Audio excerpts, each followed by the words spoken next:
Thank you, Director. Looks like everybody's here. Alder Gearlock, you're here too?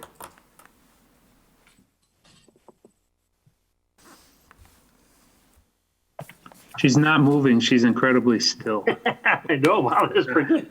I was gonna say she's picture perfect.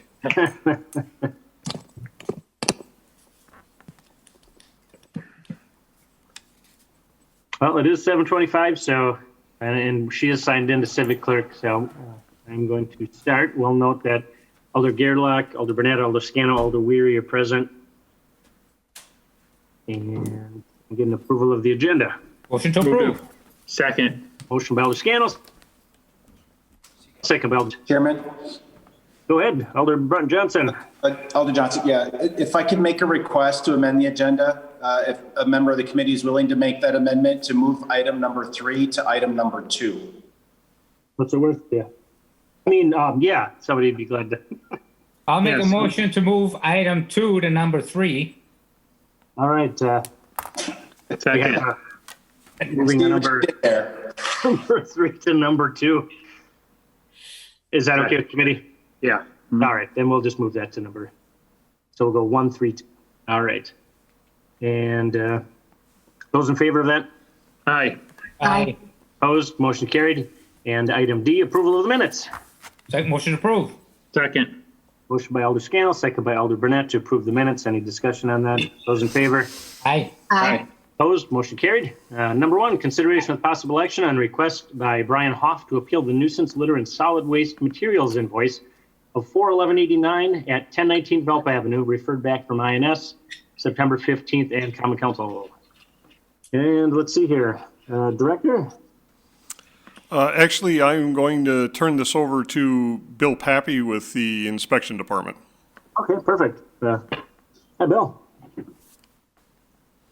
Or Alder Scannell, I guess. I don't know, whichever you want to take this. We were bringing this back in case the resident wanted to. I was asked to bring this back because I was told he could come to this meeting, and I don't see him here. So, I mean, that was the only reason to bring it back, was to give him a chance to speak. He didn't come up last time, and we were informed that he was going to show up this time, but I don't see him. Do you want to hold it till the end of the meeting, or do you just want to take care of it now in case the other meeting ran a little long, you know? Up to Alder, it's your area. I suppose we could hold it to the end of the meeting, see if he shows up, but I guess, sure. Let's hold this to the end of the meeting. All right. Motion by Alder Scannell. Is there a second to hold this item to the end of the agenda? Second. Second by Alder Burnett. Any discussion? Those in favor? Aye. Opposed? Motion carried. Item number 3, consideration with possible action on request to rescind or reduce the long grass weed compliance cutting charge of $178.30 on invoice 133126 for Rexford Buxton at 311 North Oakland Avenue, held September 9th, Improvement Services. Alder Johnson. Thank you, Chair. This was a complaint, or excuse me, yeah, this was a complaint within my district. City crews were dispatched to do the work. I had the constituent reach out to me because the amount of work that was done relative to the amount of the charge seemed to be disproportionate. So I know the resident is here to speak to this. I don't know if you want to have staff speak to it first, but then of course we could open the floor for the resident to speak as well. Certainly. Well, yeah, staff, could you just give us the brief overlay of this and then we'll open the floor?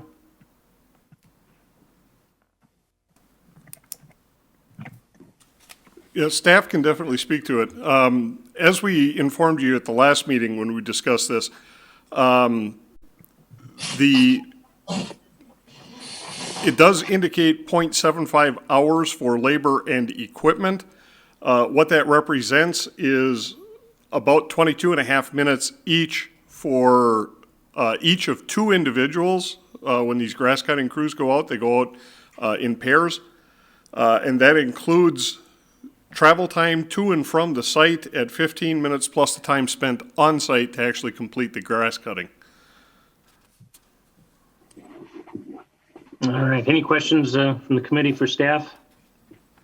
Otherwise, I'll entertain a motion to open the floor. Motion open the Remote. floor. Motion Second. by Alder Scannell, second by Alder Burnett. Those in favor? Aye. Aye. Opposed? Motion carried. The floor is open. Is there anyone here for this item? Just give me your name and address, please. Yeah, hello, my name is Rexford Buxton, 311 North Oakland Avenue, Green Bay, of course. I'd Thank like you. to thank you, council, for hearing me on this matter tonight. The amount in question, the amount of time that that they've stated is what I'm having the issue with, because I could do the work that they said they did in 45 minutes, 2 men, I understand, but I can do it by myself in 10 minutes. All right, and there was no trimming done, and I don't see any proof of that. Also, they were called to a neighboring property, and there's a document that does state to this effect, and that my address was written down as well, but I'm being charged for travel time. And, a half hour worth of travel time, that's quite a bit of money, and I really don't feel that I should have to pay that. And I think that's all I got, so I relinquish the floor. Thank you, Mr. Buxton. Any questions from the committee for Mr. Buxton? I'm sorry, Mr. All right, I'll entertain a motion to close the floor. Motion to close the floor. Second. Motion by Alder Scannell, second by Alder Burnett to close the floor. Those in favor? Aye. Opposed? Motion carried. What are your wishes, committee, or Alder Johnson, if you wanted to speak to it? Sure. Having visited the property and taken a look at, the area that is under consideration here, I can appreciate the need. There's mobilization costs with this stuff. I understand that. We've got to recover that.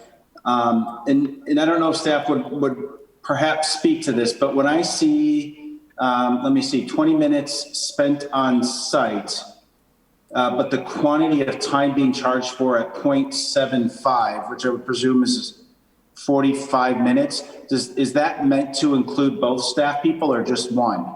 Both. Okay, so basically when I'm looking at this, then we have an administrative charge of $52. It costs $72 an hour for our 2 staff people, and we're also charging $84 an hour for the equipment to be on site. Is that correct? That is correct. Okay. And again, site recognizing, Mr. Buxton, had explained to me that, which he didn't share with you today, though, that when the property was first noticed, it was the entire yard. He was able to get the backyard cut before the crews came. And then the crews, when they did come, obviously took care of the front yard, which he was unable to get to. But I presume because they were on site, probably still did the backyard. But by that time, the backyard would have at least been in compliance, the way that I understand it. So if there's a way that the committee would consider at least eyes on this, I think it could put us, each in a position where we could maybe walk away feeling satisfied. Alder Burnett?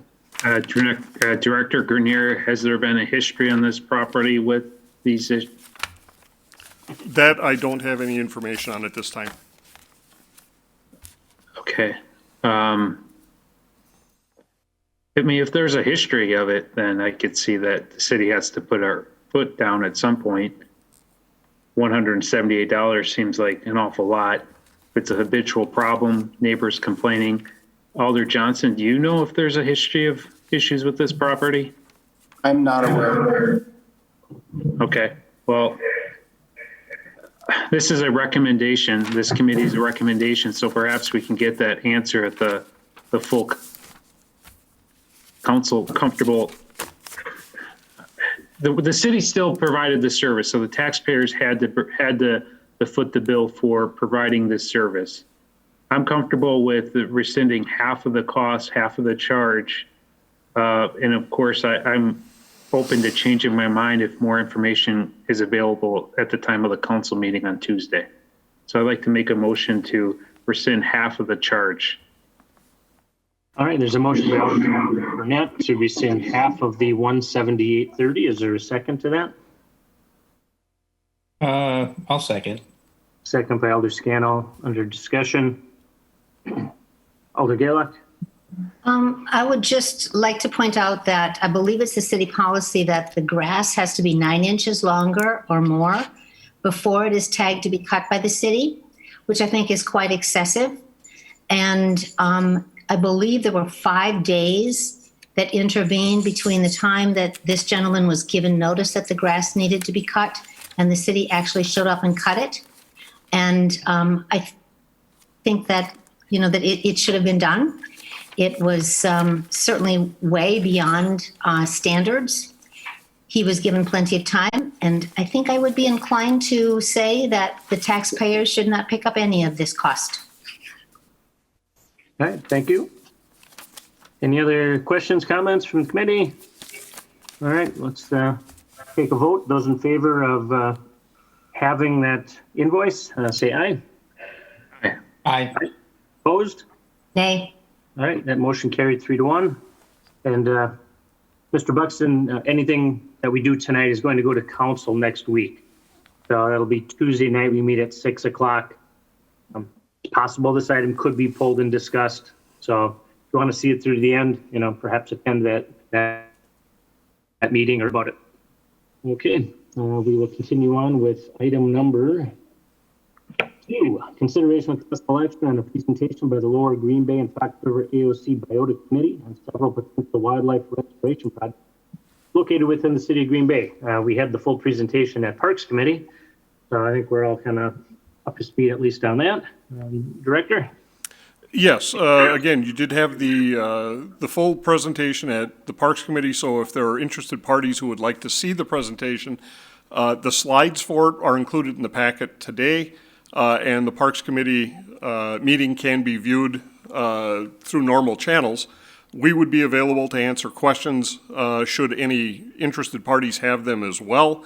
And we would be looking for a motion to authorize staff to apply for grants to support the Lower Green Bay and Fox River AOC Biota Committee on several potential wildlife restoration projects located within the city of Green Bay, and to approve the city becoming project partners on the projects presented at Parks.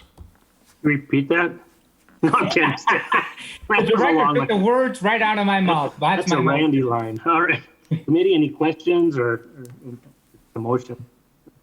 Move to approve. Second. Motion by Alder Gerlach, second by Alder Burnett. Any discussion on that? Those in favor? Aye. Aye. Opposed? Motion carried. Thank you. On to number 4. Consideration with possible action on request to Paul's Pantry Incorporated to rescind the special assessments for pavement construction levied in parcel 20-271 associated with the North Webster Avenue reconstruction project.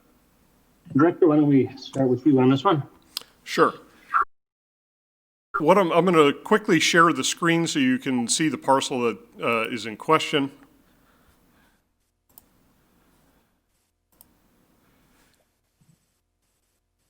And there we see parcel 20-271. That parcel fronts on Vanderbrack Street, also has frontage on Klaus, and then fronts on North Webster. According to the city's assessment ordinance, there is an exemption for a double-fronted parcel, so a parcel that has frontage on 2 streets parallel to each other, unless the parcel is significantly large that it could be subdivided. If you look very carefully, you can see that there's a dash line here showing where a prior prior subdivision of that parcel had existed, and the hooks indicate that at some point in time the lots were joined through a legal mechanism such as a plat or a CSM. So the parcel is large enough under its zoning characteristics to be further subdivided. Therefore, the double frontage on Vanderbrack and Klaus does not apply.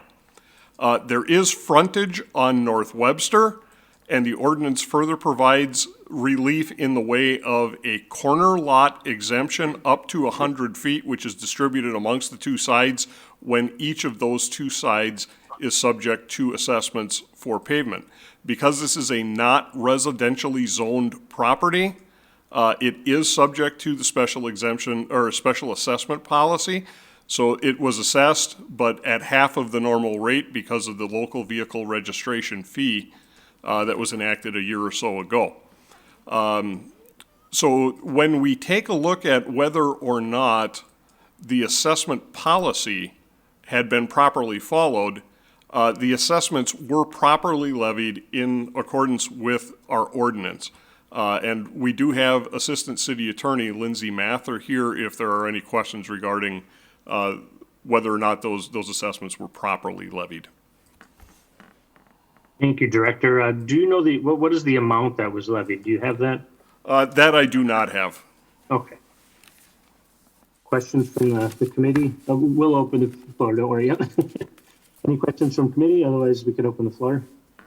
No, I never doubted that it wasn't properly assessed, but I'd like to hear motion to open the floor. Yeah, second, please. Motion by Alder Scannell, second by Alder Burnett to open the floor. Those in favor? Aye. Aye. Aye. Opposed? Motion carried. If you're here for this item, just give me your name and address, please, and we can move on. Go ahead. My name is Bob Hornacek, and I am at Paul's Pantry at 1520 Leo Frigo Way here on the northeast side of the city. And I'd like to thank the committee for giving us the opportunity to address you tonight, to address this special assessment, which I have a copy of it here. I don't have it on my screen to share. I apologize. But it is in the amount of $17,606.62. $17,606.62. We just received that bill in the mail on September 14th.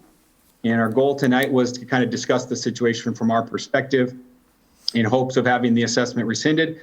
We have a couple of different points we'd like to make on that, but just the first, I guess, clarification I'm looking for is to ensure that this is the proper place to have this discussion, because from my review of this and what's happened to this point, there seems to be a little bit of confusion as to where this should be going. I think some of you may recall in March of 2019, when our executive director, Craig Robbins, and our board chairman addressed this committee regarding this assessment.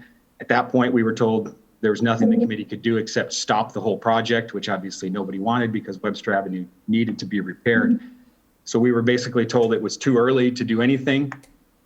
Alderman Weary, you saw some clarification for Mr. Robbins and we were forwarded emails from the city attorney and the finance director saying we couldn't do anything till we received a bill. And then we'd have to go to the finance committee.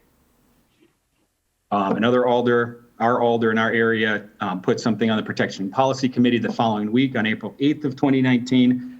And again, at that meeting, Mr. Grenier had told us that there was nothing anybody could do until we received a bill. That is the motion the city council took no action on. They received and placed on file. City council received it and placed it on file as well. And then nothing happened. We had officially been told we received this bill in December and we never got anything. So we kind of thought maybe we weren't getting one. And then 2 weeks ago, we received a $17,000 bill in the mail. So I, who joined Paul's Pantry full-time in June of 2019, reviewed some of the stuff, talked to staff here, and then just made a couple calls to find out more clarity on the bill, on the process and everything. And that's when I was told by city staff that it was too late, that the issue had already been heard, and that the city council decided not to do anything. So we were out of luck. The assessment stands. And we were a little confused by that because of the previous guidance, and we're trying to figure out the proper channel to hear this. So that's why I made a couple more calls. Somehow we ended up on this agenda, and I'm just trying to make sure that this is the right place to be. And if it is, we are more than happy to make our points and have the discussion here. If we're supposed to be somewhere else, if we need to be somewhere else, we can go there. We're willing to talk to anybody about what we do, why we do it, how we do it, and what we'd like to see happen with this. All right. Thank you, Mr. Hornacek. Before we proceed, I am going to ask our attorney, Attorney Mather, if this is the correct committee to hear this. Yeah, I would hate for us to go through a lengthy discussion and review, and it'd be not be the right place. Are you with us, Attorney Mather? Hang on, sorry. That's all right. That's all right. Thought you were there. I walked away for 2 seconds and you caught me. Can you repeat your question? I'm sorry. Is this the correct committee to be hearing this appeal before we get into lengthy discussion and debate? It would be the correct committee, but there is still an issue of whether the time has passed to be able to appeal. So, because it's a special assessment levied by the city, obviously, but because DPW is the one that does, all the heavy lifting on establishing who's going to be assessed what amount in accordance with our ordinances, INS is the appropriate committee to bring something like this in front of. However, I did go back and review the videos from the various hearings as well, because I was also made aware of the timing issue. And at the time of that April 8th hearing in 2019, the gentleman who was speaking, and I apologize that I don't know everyone's name, indicated that he knew, because of consultations with his attorney, that any appeal had to be filed within 90 days from the date of the final resolution by council. And there was some discussion at committee as to whether that was accurate, or whether it needed to be, whether anybody needed to wait for a bill to be received. And I believe what was indicated at that hearing, I believe Director Grenier said, I believe that you have to wait for a bill, but I don't know. Immediately following that comment, the gentleman said, well, our attorney says it has to be done within 90 days. And then the rest of the conversation directed that if there was any issue with the way that the propriety of the assessment or anything like that, that would need to go to the very next finance committee meeting. And I, checked the subsequent finance committee meetings, and there never was anything brought on those agendas.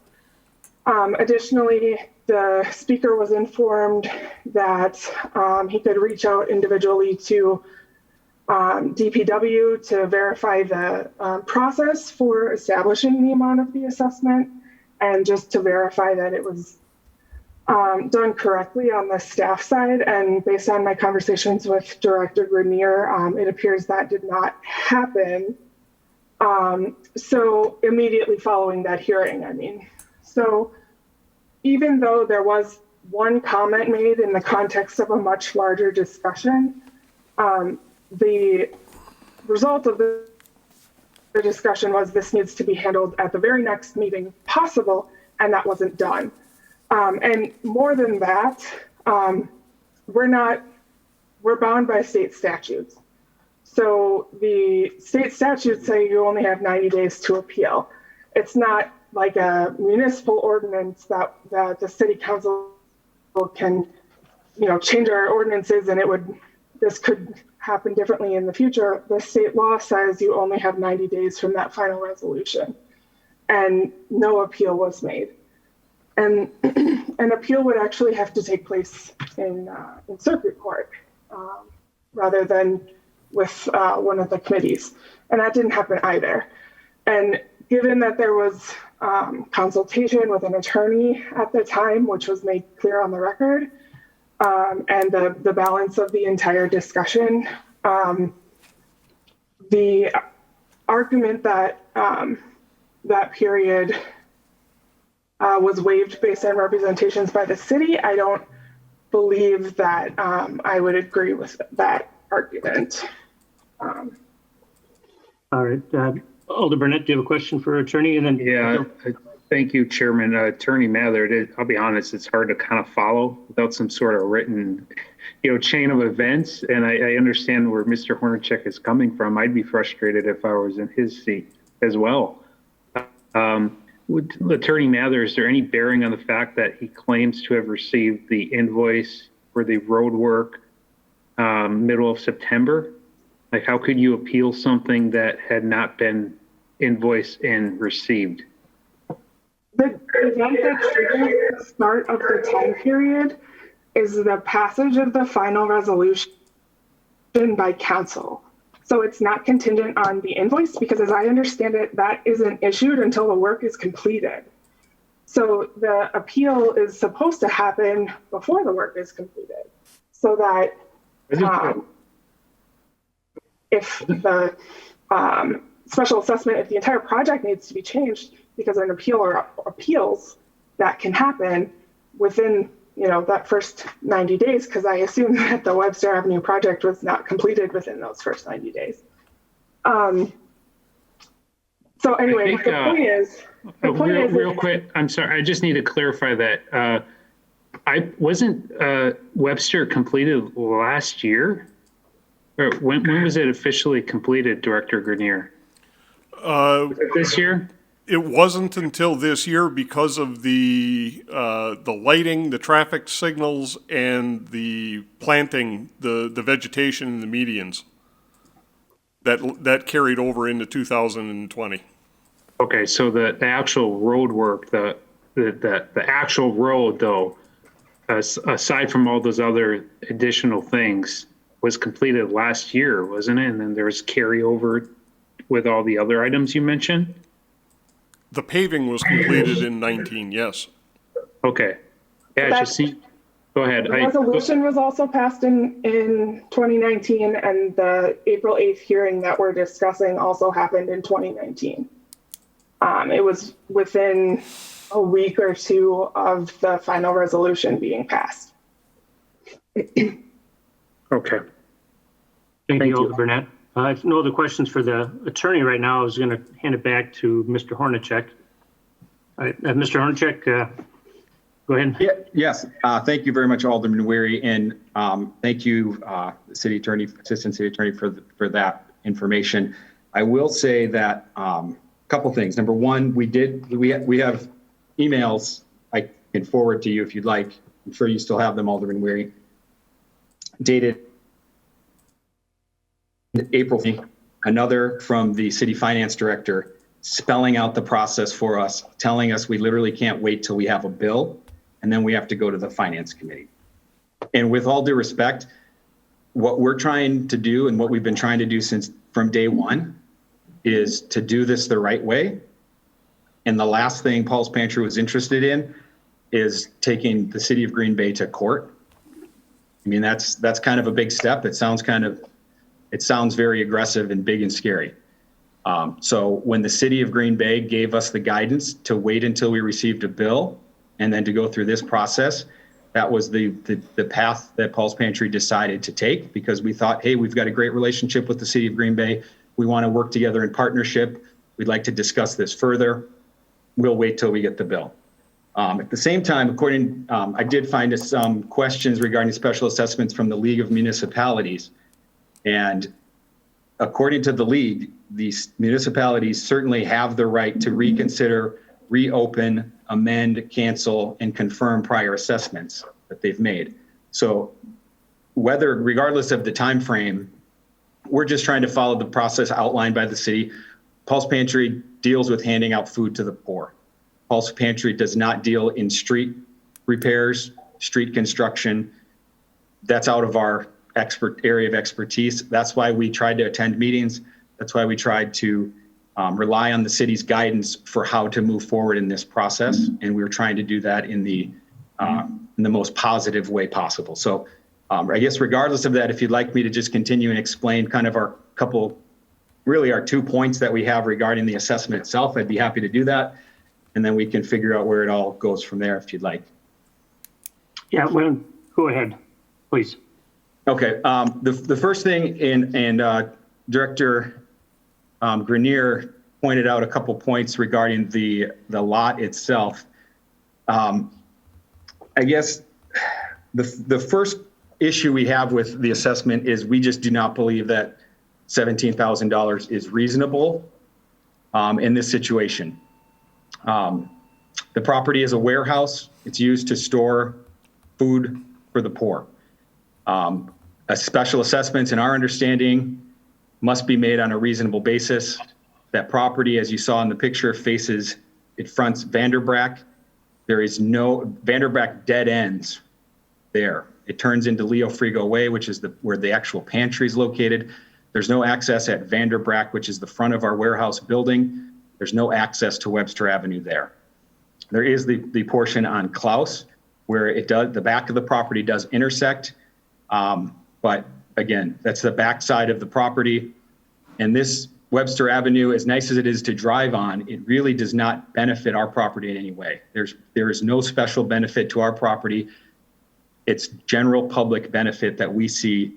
And according to what we see in the state statute, because we've looked at that as well, it says special assessments are for special benefits conferred on the property. And our property does not have any special benefit based on this. One thing I would point out about what Director Grenier said regarding the double frontage exemption, and that since our lot is large enough, it could be subdivided.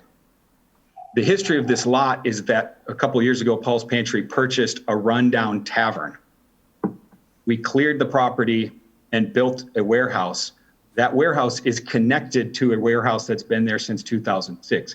So that line he showed where it, quote, could be subdivided in the future, to do so, you would literally have to tear down the warehouse. So there is no way that this property is going to be subdivided. And as far as receiving any benefit, there's really no special benefit that Paul's Pantry is receiving from this road being done. But beyond that, the larger issue for us is just a question of whether this is just and whether this is fair. We don't believe it's fair to the poor that we serve or to our donors.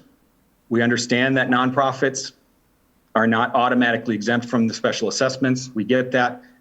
But in Green Bay, the fact is many nonprofits are exempt, and it's because of their zoning. The wheel tax, when that was implemented a couple years ago, the city obviously heard from some residents who were not happy with the special assessment process. They weren't happy with bearing the costs of road projects, and the city listened.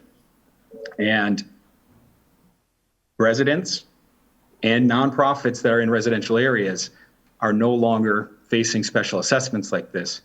And from our perspective here at Paul's Pantry, we really don't think situations like ours were considered, where we're a nonprofit that's not zoned residential. At a previous meeting, when I watched back one of the minutes, it was said that Paul's Pantry is being treated as a commercial entity.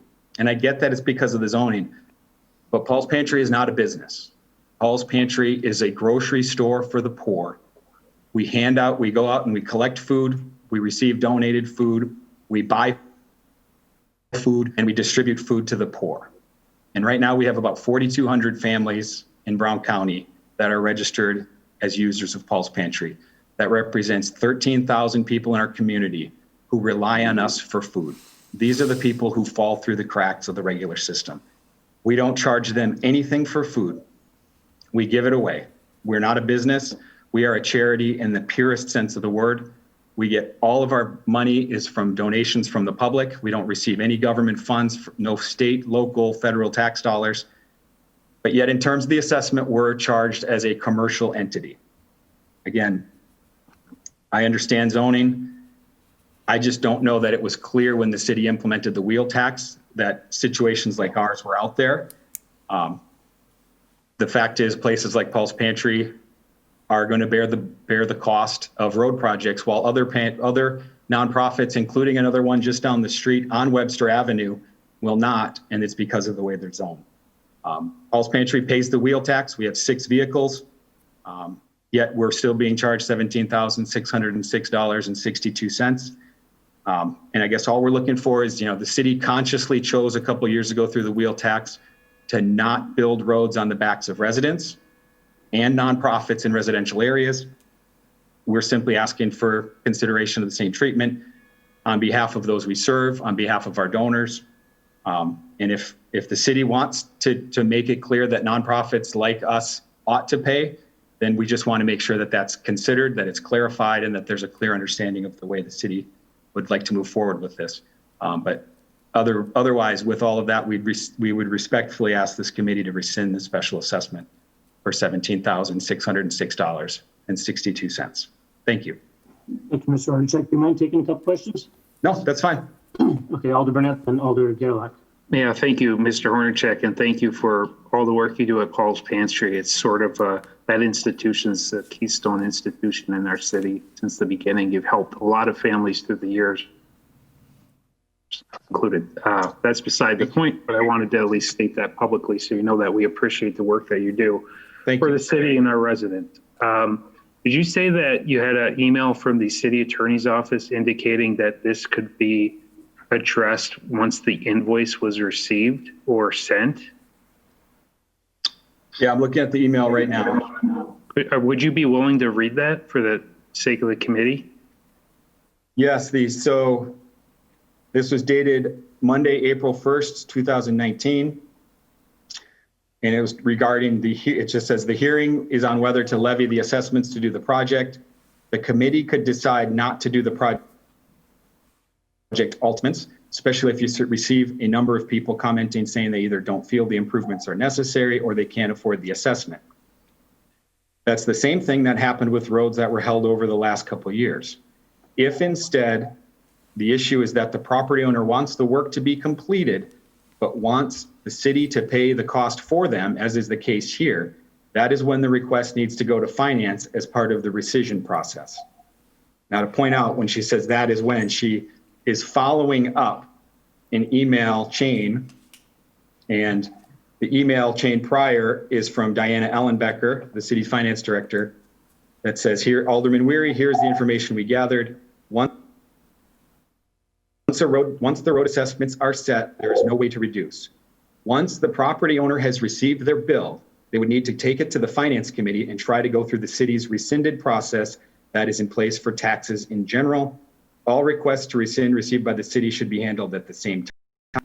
According to this information, since the bill has not been issued yet, finance committee and council would not be able to discuss the rescinding.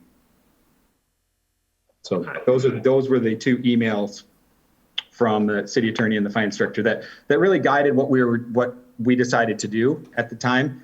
Again, that predates my time being here full time at the pantry. But when I look back and they shared the emails with me, that was really what helped guide the decision to just wait and say, okay, we'll wait till we get a bill.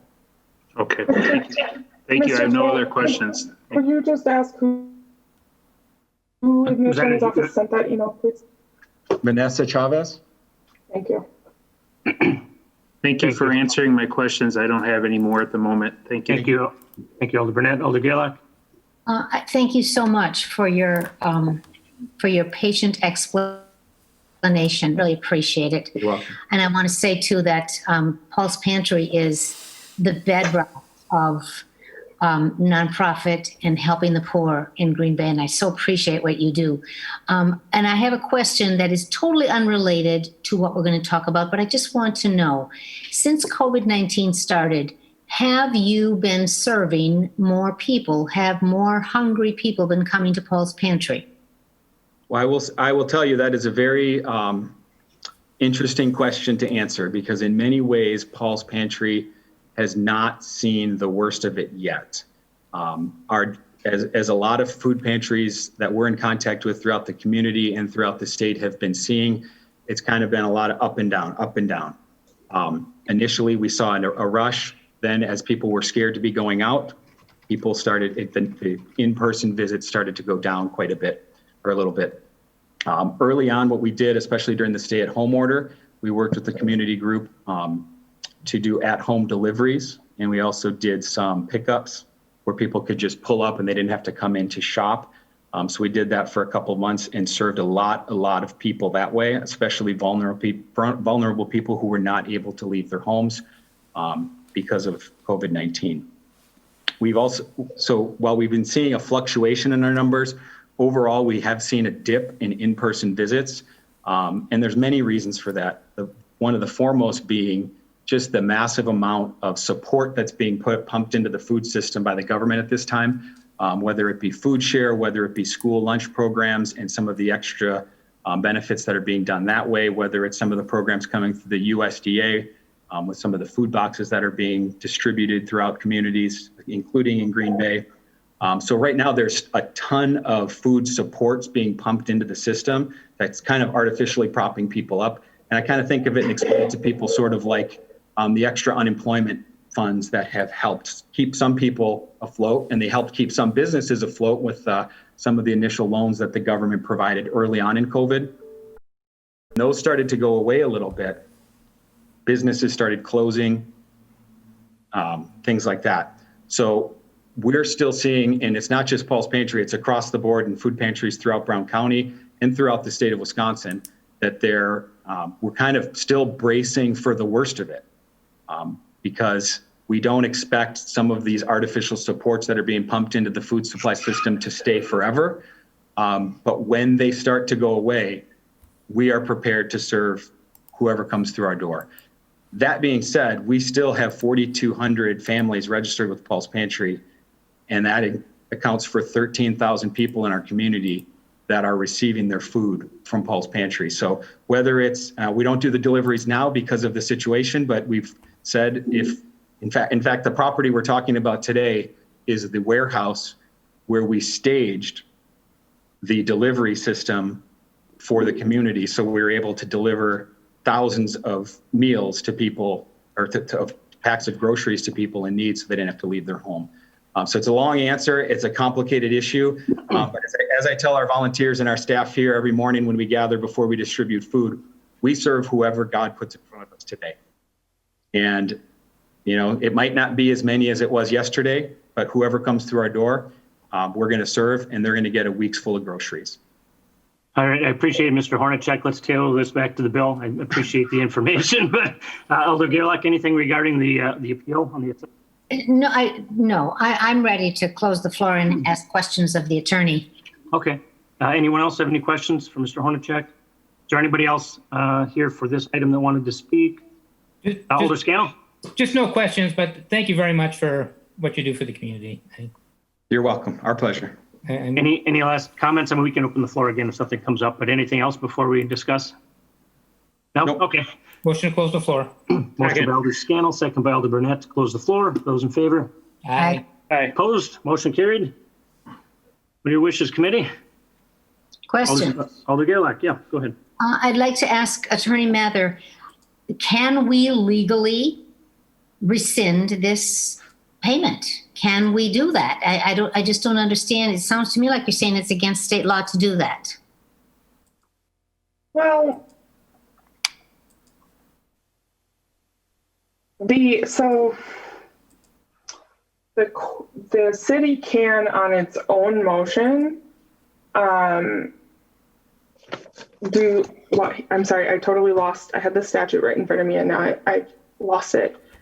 But the list of options that he gave as far as reopening, modifying, those types of options do exist. However, the opportunity for the property receiving the assessment to appeal that directly has passed, if that makes any sense. The city can always reopen it. I know you're all shaking your heads. Okay, so under the state statutes, the Paul's Pantry has 90 days from the date that the notice of the final resolution was published, which would have happened back in late March, early April 2019. They have 90 days from that date to institute an appeal themselves. If that 90 days passes, then their ability to appeal passes. But the city does have the right of its own accord to reopen an assessment and reanalyze, I guess, the propriety of the assessment. So I guess that's not the main thing that we should be focusing on, but it is just a procedural issue that I wanted to make sure that I raised. So thank you for that. So just, I guess what I want to rephrase my question. What do we have to do to rescind this money?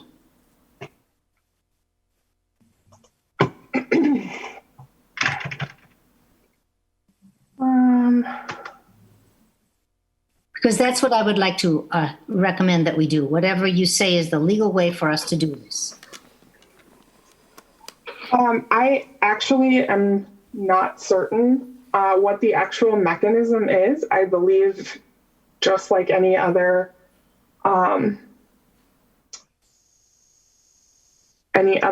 action taken by the governing body, it would just be most likely based on a communication or a motion in this case, since there already is a communication.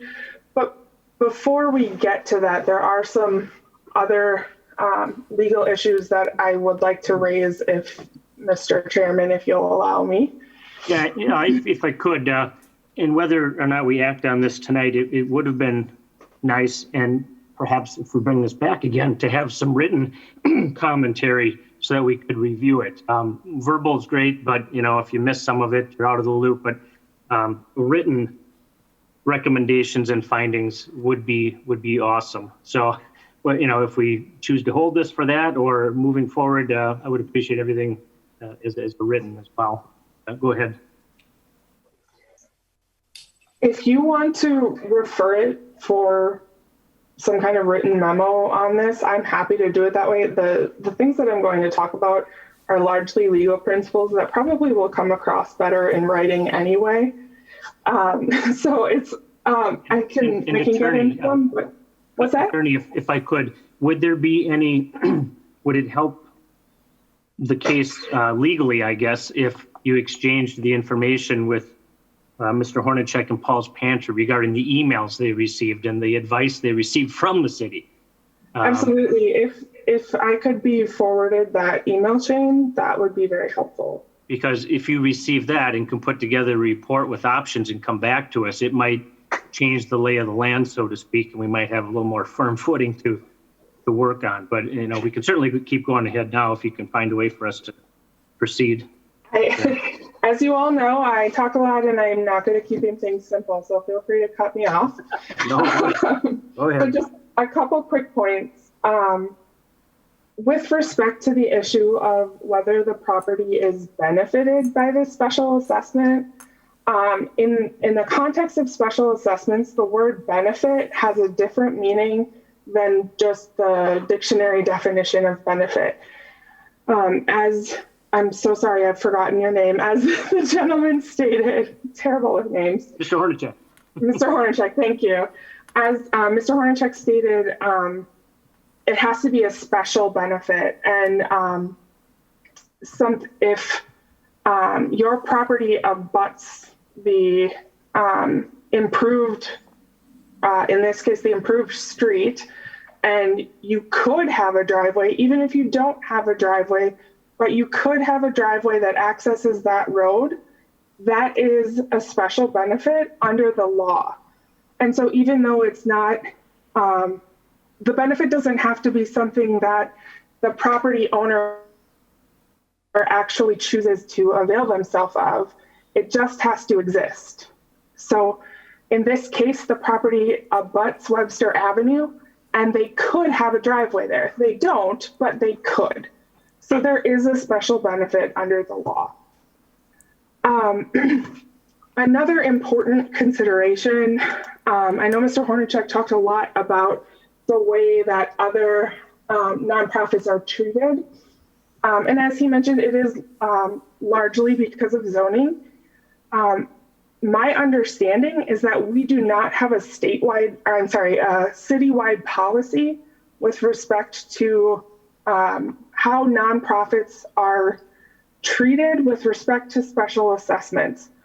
And so we can't pick out individual nonprofits and treat them differently than all the other nonprofits in the city, or we face potential equal protection challenges. So we would have to have a policy across the city about if nonprofits or not-for-profits are going to be treated differently than other than for-profit businesses or whatever in the same zone, essentially. Did that make sense? A little bit. Somewhat, Mr. Chairman, would you entertain a motion? I would, yes. I would like to move that we refer this back to staff to determine how we can legally rescind this payment or this bill and hold that bill in abeyance until that is resolved. We have a motion by Alder Gerlach. Is there a second to that? I'll second it, but I'd also like to ask a few questions. Certainly. Yep. Okay. We have a second by Alder Scannell and under discussion. Anything else, Alder Gerlach, on your motion? No. Okay. Alder Scannell. Director Grenier, if we do rescind this, would this then come out of the sales tax, wheel tax, sales tax? It would come out of the proceeds that, the combination of the vehicle registration fee funds and the bonded funds that we have for pavement construction. Okay, because they do have 6 vehicles they've paid tax on. And then for Attorney Mather, not so much a question, but if we do need to have such a policy in place, we could hold this until, if we hold this until the policy's in place, can we still rescind this after we put the policy in place, even though this is, because this has come up before we've done the policy, you know, can we do that little shuffle? I understand the question. I don't know the answer off the top of my head. And since I'm going to come back to you with something in writing anyway, I'll include that in the questions that I look at. Good. Because I don't have a problem. I don't think when we did the wheel tax, we ever really were intending to have nonprofits pay special assessments. I mean, that's pretty onerous on them, just like it was for city residents. You know, I think I have no problem supporting such a policy if that's what it takes. And I certainly hope we can figure this out. All right. Thank you, Alder Scannell. Alder Burnett. Yeah, I'll support the motion. I would have worded it a little different, but I think it serves the purpose for what we're looking to find out. That would be mostly referred to the law department, and that's the refer to staff. It's possible it might have been a big miscommunication. I'm a little concerned about the email that Mr. Hornacek has, because if we're not allowed to proceed due to state law, it is possible without purposeful intention that the information received from the city of Green Bay kind of contradicted what the reality is. And it is quite possible that it was a big miscommunication. Without all that in front of us, I'm no attorney. So I think that hopefully the city attorney's office could kind of investigate, evaluate this a little differently and present some situations to us, whether that we've rescinded or not, at least give us a little more to the issue so we can understand it. All right. Thank you, Alder Burnett. Any other discussion on this? Yeah. And perhaps if, Mr. Hornacek, did you want to make a comment? Yep. Motion, open the floor. Motion by Alder Scannell, second by Alder Burnett to open the floor. Those in favor? Aye. Opposed? Motion carried. Go ahead, Mr. Hornacek. Thank you. Thank you very much. Thank you for the discussion to this point. And I just want to say, for the record, if there is a discussion about a policy down the road, I had talked with some city staff earlier about that as well, that we're more than happy to be a part of that discussion if that would help. And I guess the way this agenda item was listed, it's not as an appeal. It's just simply as a request. So we respect whatever the committee's wishes are. But in regards to what the assistant city attorney mentioned about the special benefit, I just wanted to point out, I'm no lawyer either, and forgive me. I turn to places like the League of Municipalities who tend to put things in layman's terms, starting the idea of putting in a driveway. They're actually, historically, when it was a tavern, it did have a driveway on Webster Avenue. And as part of Paul's Pantry's plans that were approved by the city in December of 2018, that driveway was removed. In order to put a driveway in now, we would not only need the city's approval to do it, so we can't just go in and cut the curb ourselves and put a driveway in. So the city would have to approve it, and you'd literally have to tear down the warehouse. And I don't know anybody who's interested in tearing down a building to put in a driveway, but Paul's Pantry certainly is not, and nor are we have any intention of ever selling that property. As long as the poor are here, Paul's Pantry plans to be here serving them. But according to the League of Municipalities and some of the information that they lead us to, the special benefit has to be reasonably certain to be realized in the future in order to apply. And in this case, it is just, there's no chance of that being realized, certainly within a reasonable time frame. So that's why we would still object and say there is no benefit that is special for Paul's Pantry when it comes to this property. Thank you. Thank you, Mr. Hornacek. If you could, please make sure you forward any communication you have from the past and any other pertinent information, and just ask that it be included with this agenda item next time, okay? Okay, thank you. And where should I email that? I would send that all to Attorney Chavez, the email that Okay. our attorney gave you, yeah. Okay. Thank you. And Attorney Mather? Yeah, I would. Yep. That would be great. Okay. My email is just my first name dot last name at greenbaywi.gov. Lindsay, all of it to go to you? I know you had mentioned Attorney Chavez, but do you want all of it just to you? Oh, you can send it to both of us. That's fine. Just if you send it to me, then I know for sure that I have it. Perfect. Yeah, if you could make Yep. sure that's in the agenda. All right. Sure. Thank you. I'll entertain a motion to close the floor. Motion to close the floor. Second Second. by Alder Scannell, second by Alder Gerlach to close the floor. Those in favor? Aye. Opposed? Motion carried. Okay, we have a motion and a second on the floor to refer this to staff. And I know the motion read to pursue rescinding, correct? I probably side more with Alder Burnett. I want information before I act, but I think that's the general feeling is what we're trying for. So I'll support it as well. I think that's what we're shooting for. If it comes back that it's overwhelming and we can't do it, we can't do it. But I think that's... And I also did say to hold this bill in abeyance because I don't want this to become overdue. Thank Okay. you. Thank you. Perfect. In response to the concerns that Alder Weary and Alder Burnett offered, might I suggest an amendment that would be to refer to staff and hold the bill in abeyance to determine if the assessment could be legally rescinded. Yes, you can do that. I know that's the way it ought to say. All right. We have agreement from Alder Gerlach to change that. Alder Scannell, you seconded it. That's fine? Yep. All right. Any further discussion on this? All right. Those in favor? Aye. Opposed? Motion carried. Very good. Look forward to getting this back with some more information. Thank you, Alder Hornacek. Maybe in the future, but thank you, Mr. Hornacek. And Alder Thank you. Weary, before we move on to the next one, if I may, Yeah. item number 1 with Mr. Hoff, the reason that he had asked for that item to come back was because the meeting, our last meeting was the week immediately following Labor Day, and his claim was that due to the Labor Day holiday, the mailed invitation, the letter that we sent to him, didn't arrive until Tuesday, which did not afford him enough time to make plans to come to this meeting.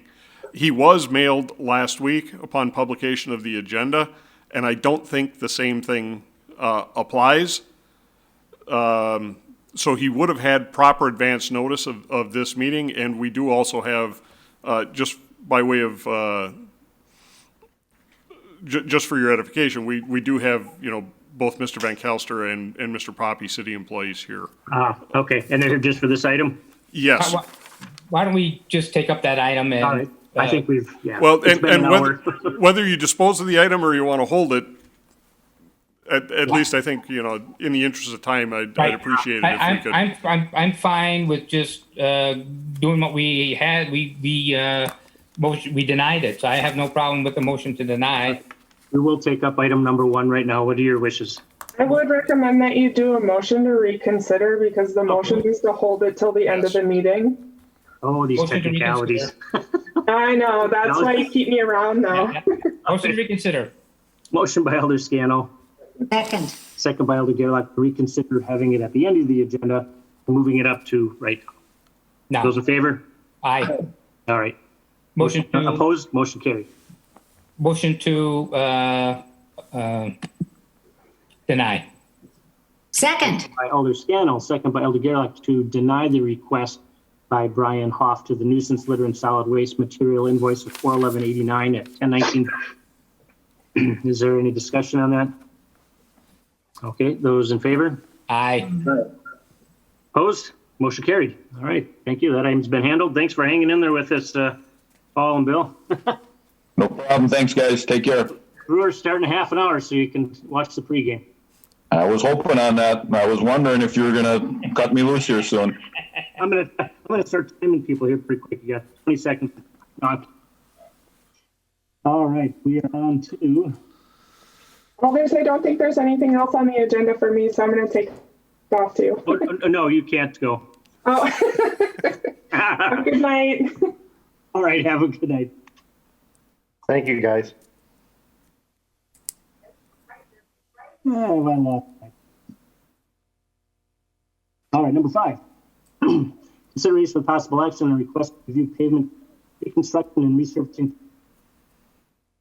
programs and begin planning for the future capital improvement programs. Weary and Johnson. I think Alder Johnson's here as well. Yes. Okay. This had come up on Alder Johnson, if you want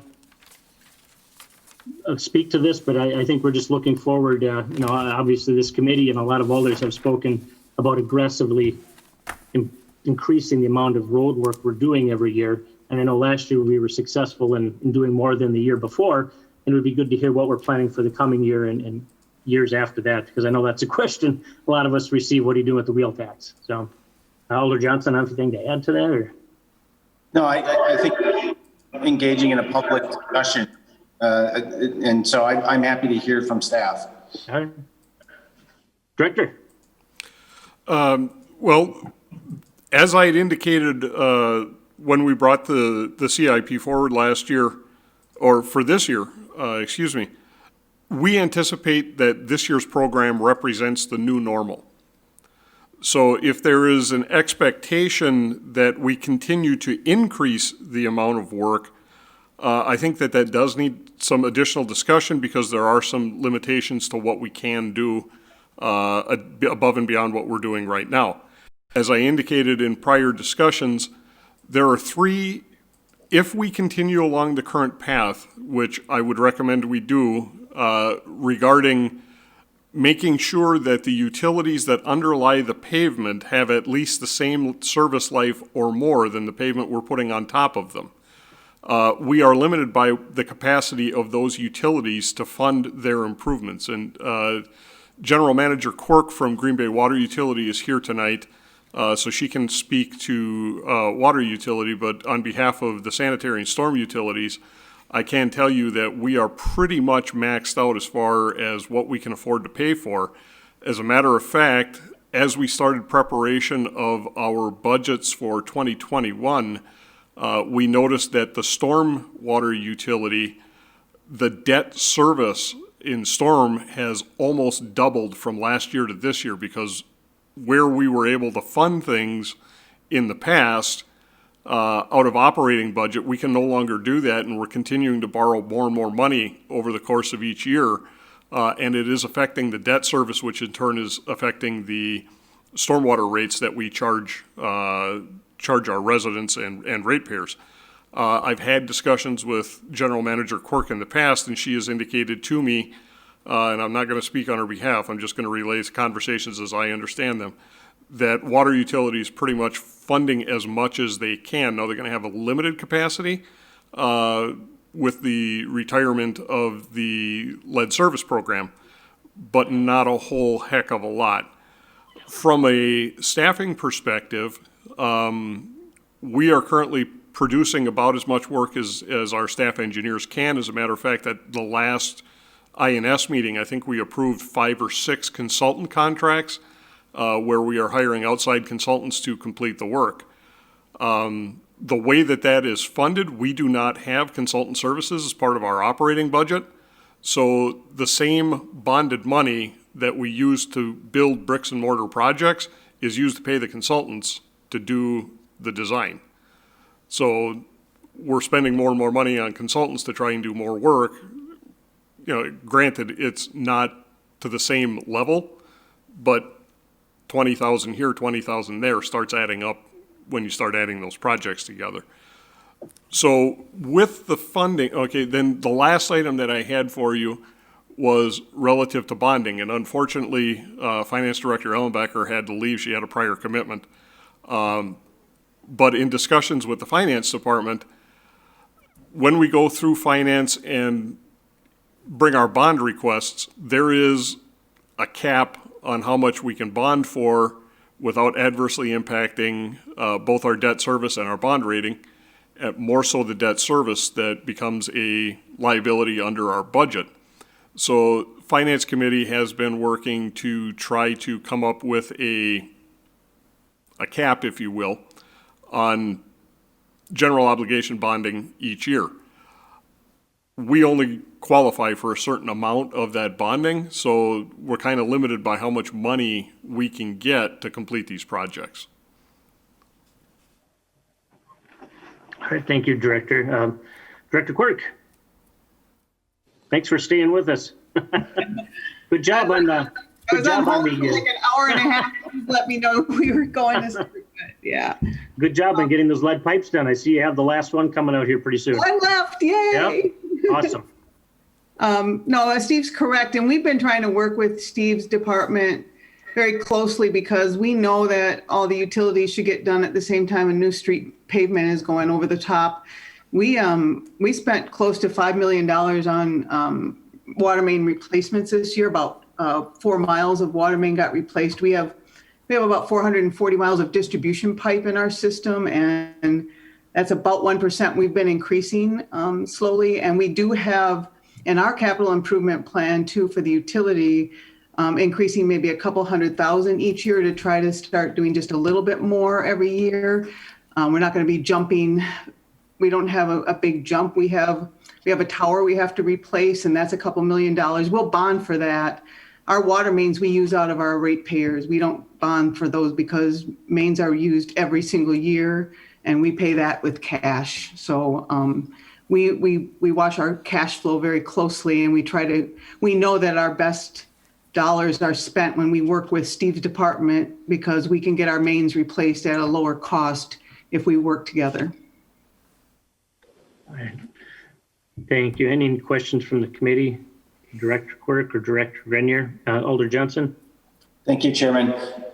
Director Grenier, do you have a sense, and I understand you're not prepared for this question, so if you don't have an answer, I understand. But when you look at, you said something that really resonated with me, and that is only repaving streets where the lifespan of that street will not be outlived by the utilities that need to be taken care of underneath it.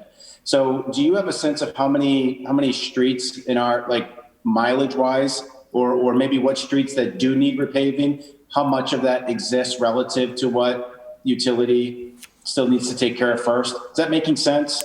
It does. Do I have at least an anecdotal sense of how much of the streets that currently need to either be resurfaced or reconstructed also need utility work? Yeah. Okay. If I had to estimate right now, I would say in excess of 95%. The reason I say that is because I have challenged staff to look for programs each year over the last 3 years where we have resurfacing streets that don't have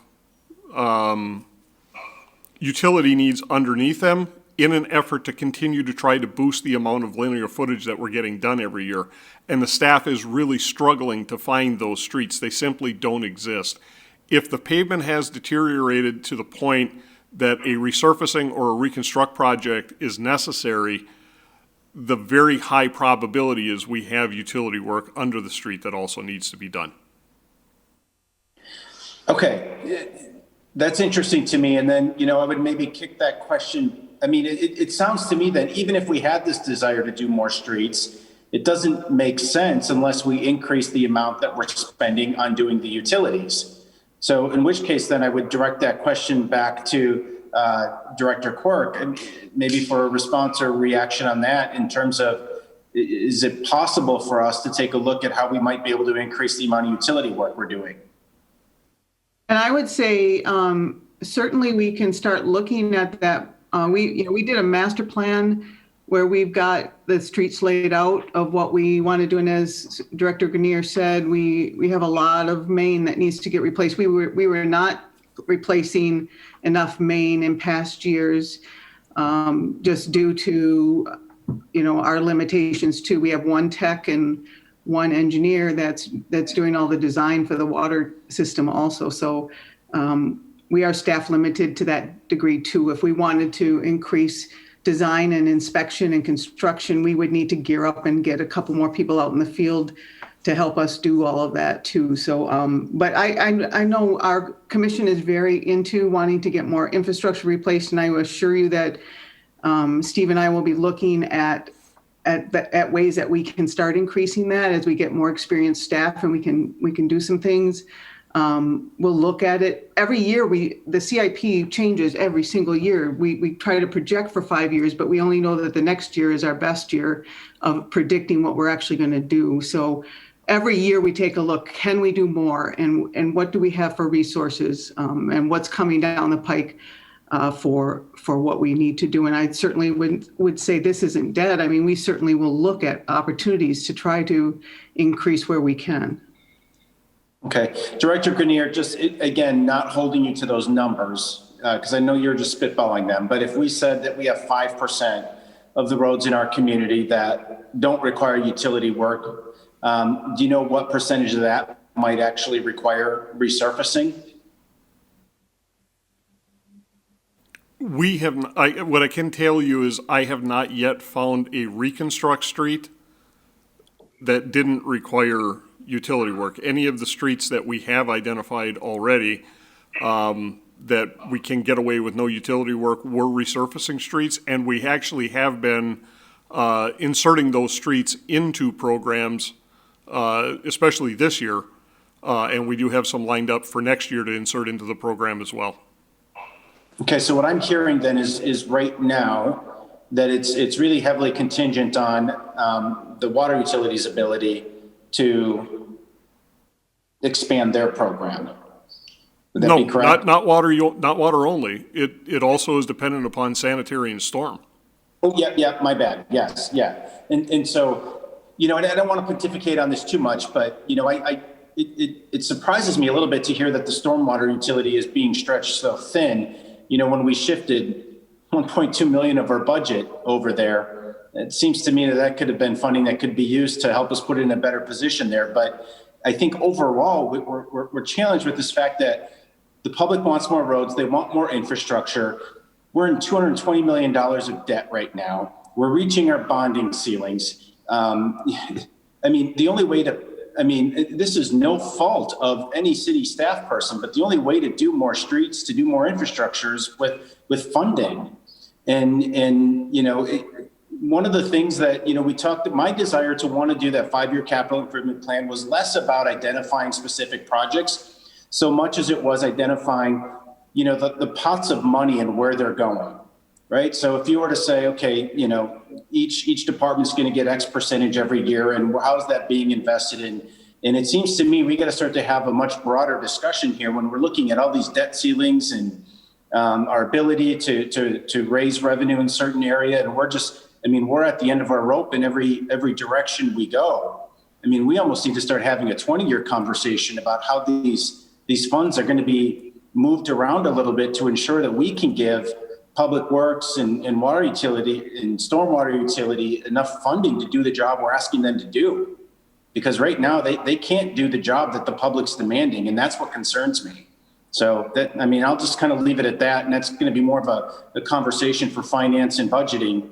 But I think it's something we really need to start to consider if we authentically want the program to be expanded. Thank you, Alder Johnson. Alder Burnett, then Alder Gerlach. Yeah, excellent points for Alderman Johnson. I think almost every city council member, even the mayor, kind of campaigned or at least mentioned the desire and understanding the public's expectation we do more roads. Fortunately, the public doesn't always understand what Director Grenier and Director Quirk just mentioned. Sanitary, storm, and water lines all go into roads. So the wheel tax, great, we got that revenue source, but if we don't have the funding or the staff and contracts to do the other work required to pave and resurface and reconstruct roads, then we're in a pickle. And Director Grenier and I had a very good conversation. He kind of laid out some of the challenges we have in regards to funding and infrastructure for public works. It's not unique to Green Bay.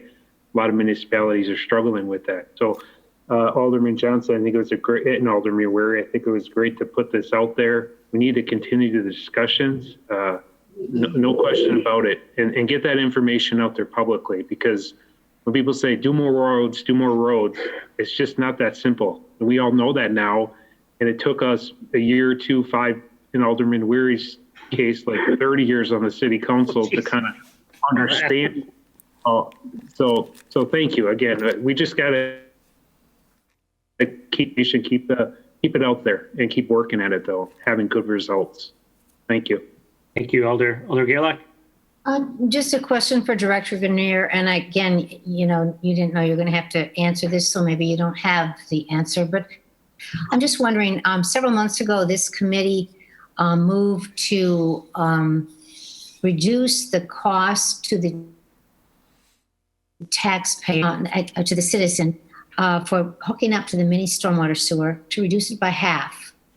And the purpose was to incentivize more people to engage in that. And I wondered if there's any evidence that that has worked.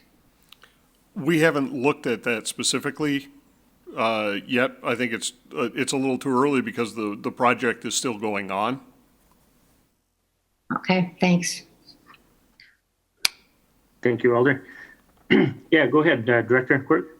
I just wanted to mention, I haven't even talked to Steve about this, but there are some national funding mechanisms coming out. I don't know if we'd have to work through numbers, but there's a program called WIFIA, the Water Infrastructure Finance Innovations Act, where big cities like us, we have to put in a $20 million ask, and we have to pay for half of it.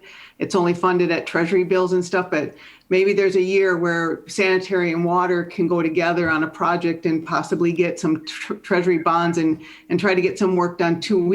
I haven't talked to Steve about it. I'm just getting more information. The water utilities are just getting involved with that right now. So, I mean, we can look at some of the funds that are coming out and see if we can use any of those in the city to help us lower our interest rates and things too. So we'll be looking at that a little more closely too.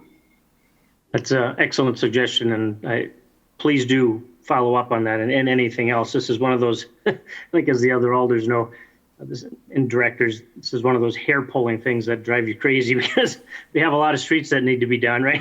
And I don't think people understand all the work. It's not just doing the top, it's everything underneath, but they don't care, right? They just want it done. And so that falls on all of us to figure out a way to get it done. So, Director Grenier, did you? Yeah, and I hate to even bring it up, but this holistic discussion that Alder Johnson's referring to, I agree wholeheartedly, and I want to preface things by saying, staff, as much as anybody, would like to see more get done. We really would. But what I'm going to talk about very, very briefly, again on this holistic approach, remember that. I believe it was last year. It could have been this year. I don't remember what year it is. But we agreed to go forward with a program starting in 2020 to do a comprehensive, systematic inspection of sidewalks throughout the city of Green Bay instead of just relying on the complaint-based program, but we're going to continue the complaint-based program. That's going to blossom that sidewalk program, which draws off the same source of funding as the roads do. That moves that from $150,000 a year of city expense to $450,000. So there's $300,000 that previously would have been available for paving projects that has to be set aside to fund that sidewalk program that the council voted on. And we were just at Parks having a discussion relative to the boat launch facilities. And there's a need that's been expressed within the community to replace those docking facilities or launch facilities up there And the number that I gave you was based off estimates that my staff has recently provided to me so that we can get our 5-year CIP submitted. We're looking at a $400,000. We've got that in our CIP because we heard through Parks that there's a desire to get these boat launch things updated. So there's a $400,000 ask in our CIP to replace the boat launch facilities. Well, quick math, that's $700,000 that previously we would have asked for pavement projects that is now going somewhere else. And again, we're kind of limited. Finance tells us how much money we get every year. Now, we've got a program that's probably bigger than what finance is going to approve, so somebody's going to have to make a decision along the line as to this one gets funded and this one doesn't. So we're kind of throwing everything out there and asking you guys to pick, but those are the kind of decisions and the kind of things that we struggle with on a daily basis. Thanks, Director. Committee, any other questions, comments? Alder Scannell? Just quickly, congratulations, Manager Nancy Quirk, on your lead, and I love your beanie. And what? Your beanie. I don't know if you realized the lamp above. Oh, my fan. I was getting warm in here, so. It makes a great My beanie. husband won't let me turn on the heat yet, but I was, no. Sorry about that. If that's No need about that. I want to thank the Common Council too, because, we replaced 247 private lead services. Our citizens didn't have to pay a dime. And that was partly due to the money that you allocated through the Lambo Tax Fund to help them pay for that. So I want to thank you as part of that. We were able to get into almost every home and get those taken care of. So thank you also the city to help us get this done. So. Thanks, Director. Well, this is, it feels good to talk about it, but I don't want it to just to end there. And I think everybody, agrees with that. So I don't know how we can continually bring this back and keep talking about it and keep thinking of innovative ways to fund and to keep pushing, because we all have the same goal. We just need to find a way to do it. Alder Burnett? I think, quite frankly, I'm worried that the public's going to hold us accountable. The public's going to hold the mayor accountable, and we signed up for it, so we got to find a way to move mountains if we need to, but that's why we're here. So, but that's a good point. Talk is cheap, right? Roads are expensive. Well, what are your wishes, committee? If I could, Director, when will you be coming back with the roads that are being done next year? Has that been determined already? I need to consult with Finance Department because that needs to tie in with the CIP discussions, which are going to go on. From what I remember, the intent was to do something coincidentally with the CIP discussions were supposed to run concurrently with the budget discussions. So I would anticipate that we would probably be bringing something forward as early as the next meeting. Okay, perfect. That's great. Well, any other questions or comments from staff or committee? I hate to receive and place this on file because it seems like we're ending it, but we can always. I was going to say, if we receive and place it on file, we're going to be talking roads for a number. It's going to be popping up, and then we can pull this in. So I think to receive and place on files is appropriate, and we're not at risk of losing this at all. I think we all have this on our radar, and roads will certainly be coming up again and again, and we can touch base on where we are as far as trying to find more funding and everything else. So I'm going to make a motion to receive and place on file. I'll second it. Motion by Alder Scannell, second by Alder Gerlach to receive and place on file. Under discussion, I think this does do a couple things, at least for the public. It lets them know there's a lot more involved in road work than just scraping the top off and putting a new, a new layer on. And so that's very, very important. However, their expectations are they don't care and they just want it done. And so that's on us to find a way to get it done and to keep these discussions going. And we're all in the same boat there and pulling in the same direction. So Any other comments on this, Alder Burnett? Yeah, I agree. Receive and place on file is probably appropriate. Depending on how the budget goes, we might have to resurrect this conversation and really hammer away at it. But I agree with Alder Scannell. We've been talking about this for quite some time. I'm willing to receive and place on file and let the budget process this year play out and hammer away at that public meeting if we have to. We don't want to hammer on Steve. That's no fun. He likes it. All right, any other discussion? Alder Johnson? Alder Johnson, I think you're muted. Yeah. That was the most profound thing you ever said, too. Do you know, Director Grenier, offhand, how many miles of roads we have in the city of Green Bay? There are roughly 456 centerline miles. Of that, I believe there are 22.71 on the county trunk system. The number that we use for roads completely under city jurisdiction is just north of 421 miles. Okay, and recognizing how geographically dispersed the city of Green Bay is, do you know how that compares to cities of comparable size? I do not. Population versus aerial extent? No, I don't. I don't have a good feel for that.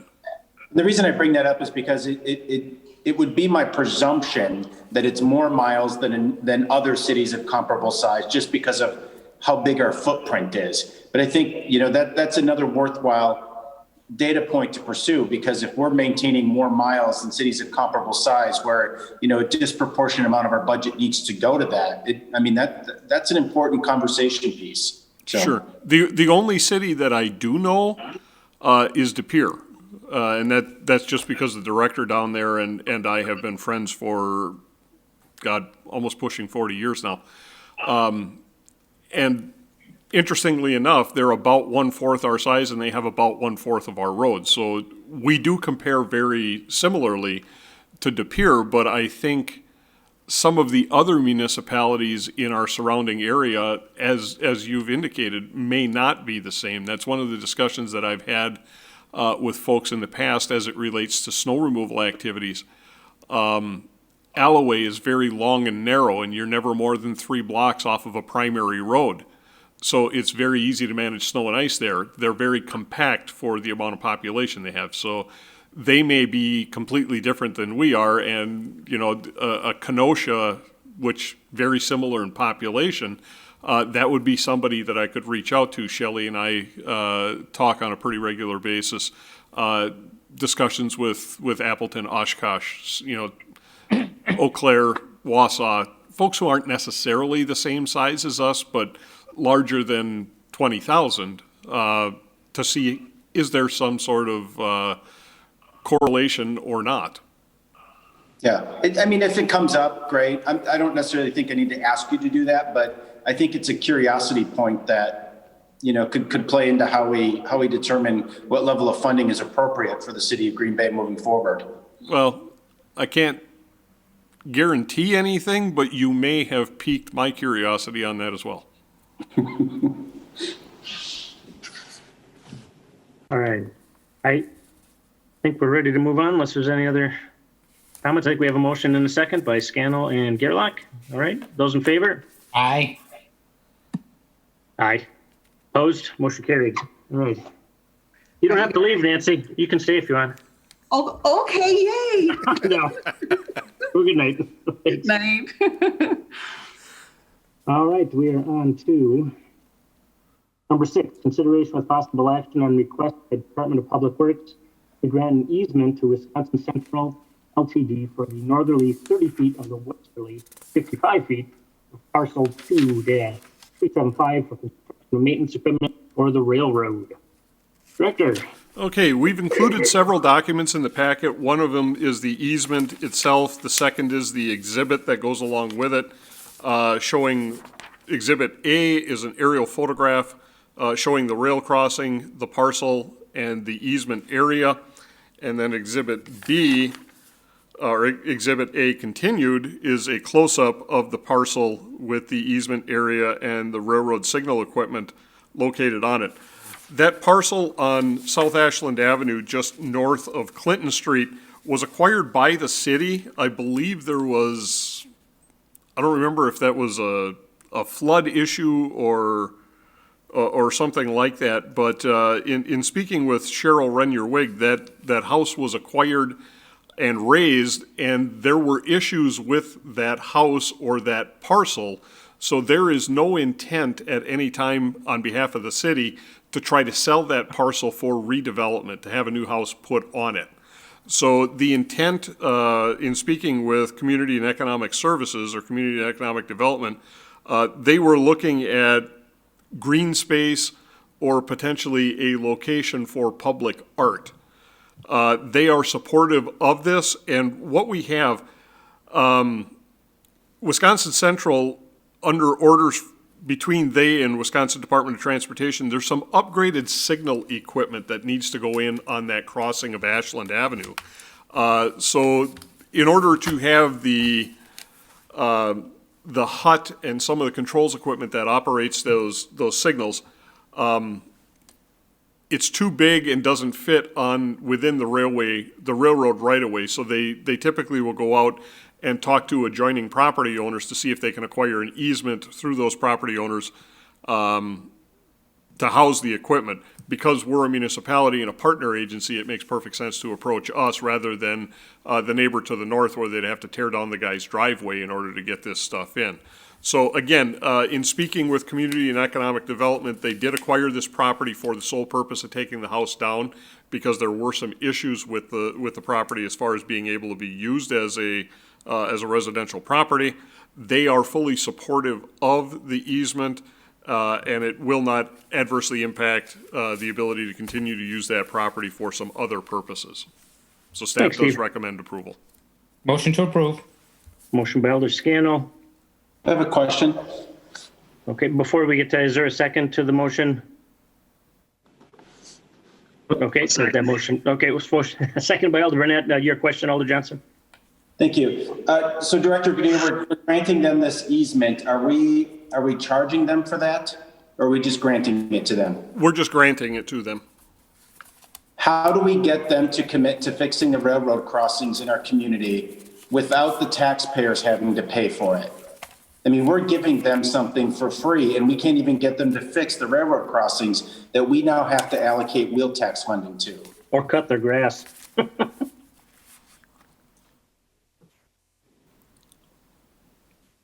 Steve? I wish I had a good answer for you, Alder. I don't. What I can tell you is several years ago, we did bring resolutions through the Common Council. We did try to work with Canadian National to get voluntary compliance. When that failed, we did bring resolutions through ordering those crossings improved. When that didn't result in the positive action, we did bring that to the Office of Commissioner of Railroads. I believe at least 2 crossings, OCR's office, I can't remember, I'd have to go back and check the record. Either OCR neglected to take it up, or they issued the orders to have it done and then never followed through from the OCR's office. The only way that we were able to affect any positive change was for us to start throwing money at it. And what I will say is, since we've done that, we actually have seen some improvements. We've got several of these crossings. As a matter of fact, I can't remember if I think it's on 13th. There are currently 3 tracks on that Howard Spur that cross 13th. CN is going to take that down to 1, so the pavement has to be filled in that gap where those tracks used to be. So for about a $15,000 to $20,000 investment, we're going to get a completely refurbished crossing there, which should run in excess of $65,000. So In my opinion, it's been a wise investment of funds because we're actually getting some action, but I do understand your concern. It's really their responsibility under the law. We're kind of fighting all the way up to the federal level because they are protected by the Interstate Commerce Clause. And I have no problem being a cooperative partner, but when the cooperation only goes one way, I mean, that's what causes a little bit of pause for me on this. How long, and I apologize that I didn't get a chance to read this in detail, how long is this easement good for? I think it is a permanent limited easement. It's perpetual. So we don't really have the ability to rescind this at any time either? Correct. If we all of a sudden decided we needed a use for that piece of property. I don't know that we ever would, but. Yes, it is perpetual right, privilege, and easement.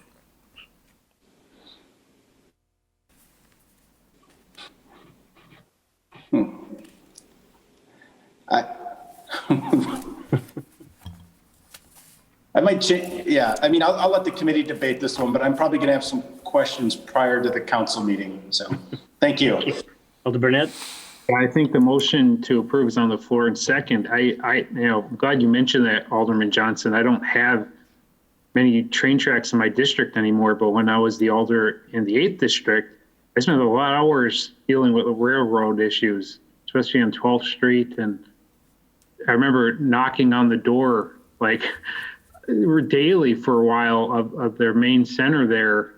I'm not going to say which railroad, it's irrelevant here, but trying to get some response, meeting, and it was horrendous. And that's a great point. I mean, we are having to spend taxpayer dollars through the wheel tax to repair tracks caused by railroad traffic. And I understand that they're protected, as Director Grenier said, but the permanency of this is, something to consider. So I'll go ahead and vote yes today.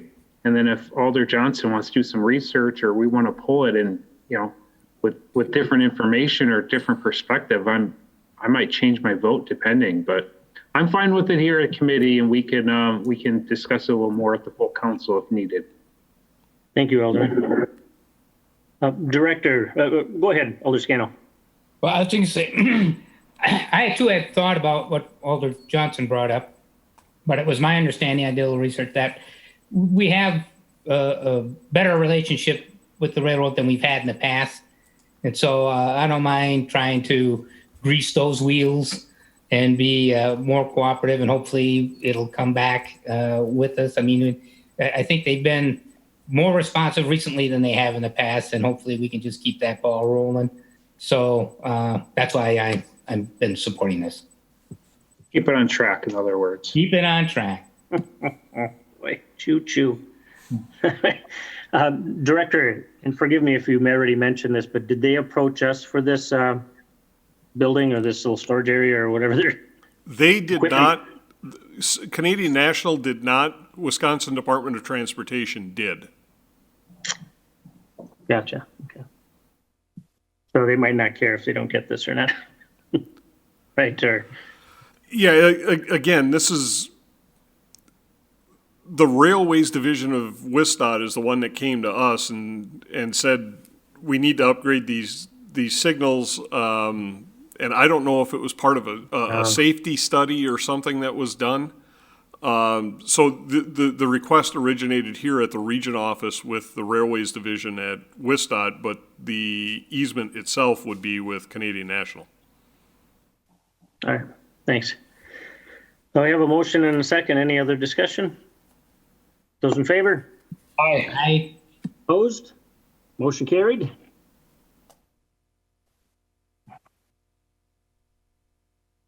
Number 7, consideration with possible action on request by Department of Public Works to enter into a professional service agreement with Ayers Associates for the design of Country Club Road in the amount of $232,651.90.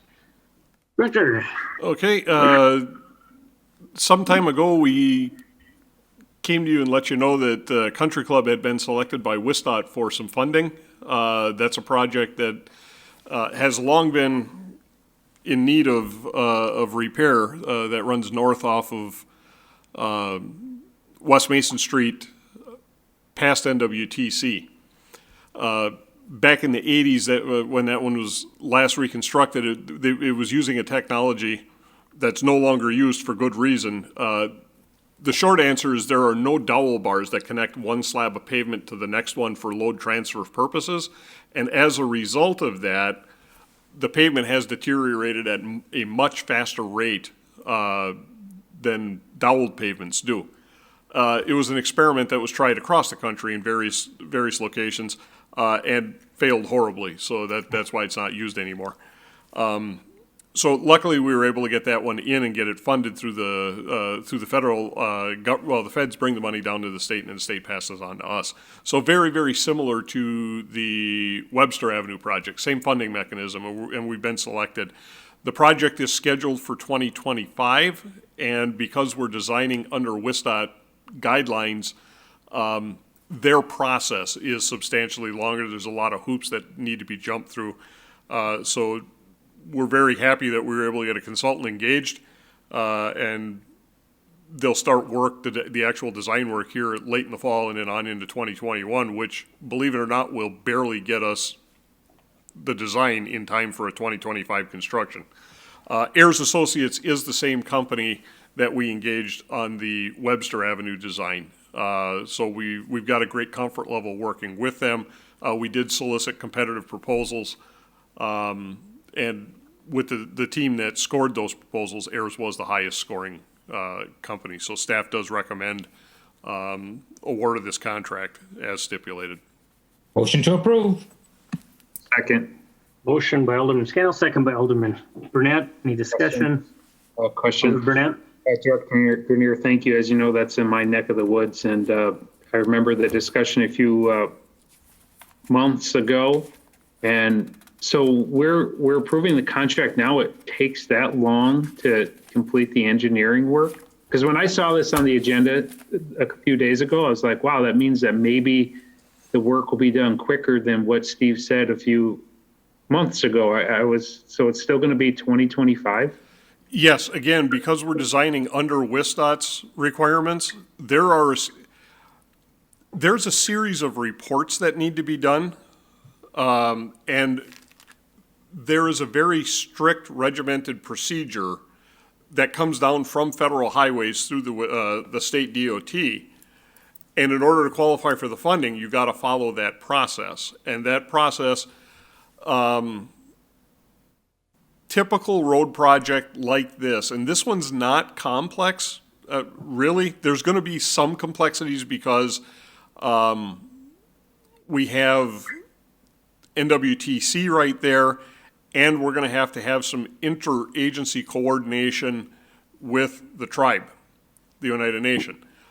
But at this point, both parties have been cooperative partners. There's no adversarial relationship there. But even with that in mind, these types of projects without the complexity to them typically have a design life of anywhere from about 27 to 38 months. And then you have to have the design in almost a year ahead of when construction goes. And that's just because we got to follow their process. Yeah, and like you said, Oneida actually owns quite a bit of land there, and it's undeveloped land as well. It's a wooded area. So I mean, it makes sense. I had corresponded with a constituent when I saw this on the agenda. It perked my ears. I was like, wow, we can get this thing done quicker. Well, yeah, in-house projects, we'll turn around from identification of project, start the survey, and to the point where we actually have machinery turning earth. We do a lot of our projects within a year. But if you're following the WISDOT, the FHWA process, you're looking at anywhere from 3 to 4 years on the design end of things, especially if you need to acquire real estate. Real estate acquisition alone. As you go through the design process, you get to what's called the design study report. And until the design study report has been submitted, reviewed, and approved, you can't start real estate negotiations. And real estate negotiations can typically take 24 months alone.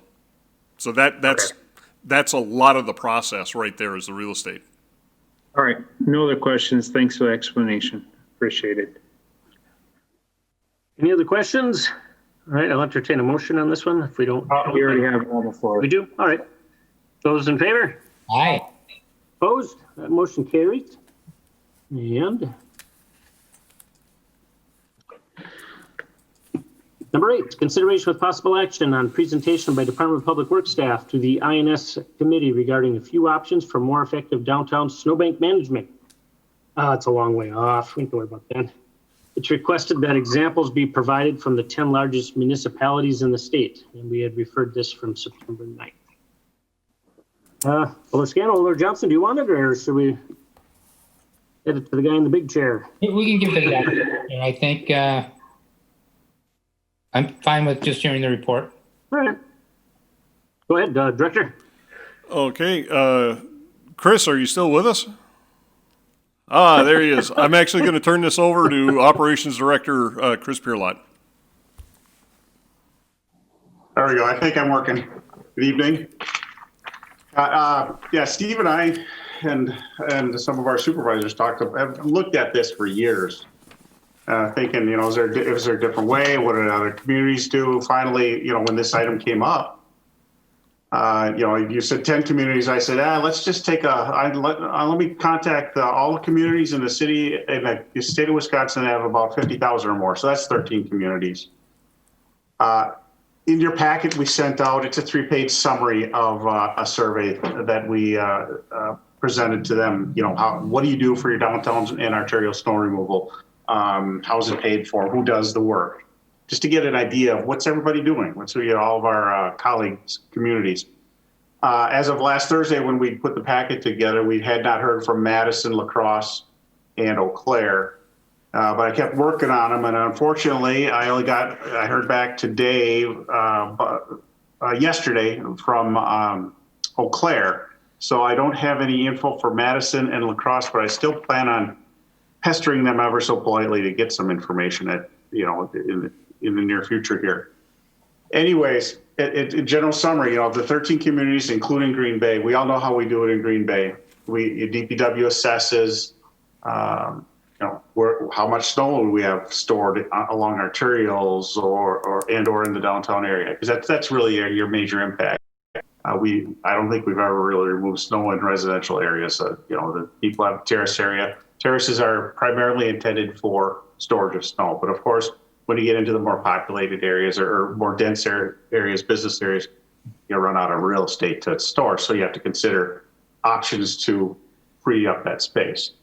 So as we all know, every winter we at least do, generally speaking, 1 or 2 snow removal operations, sometimes more, depends on the winter.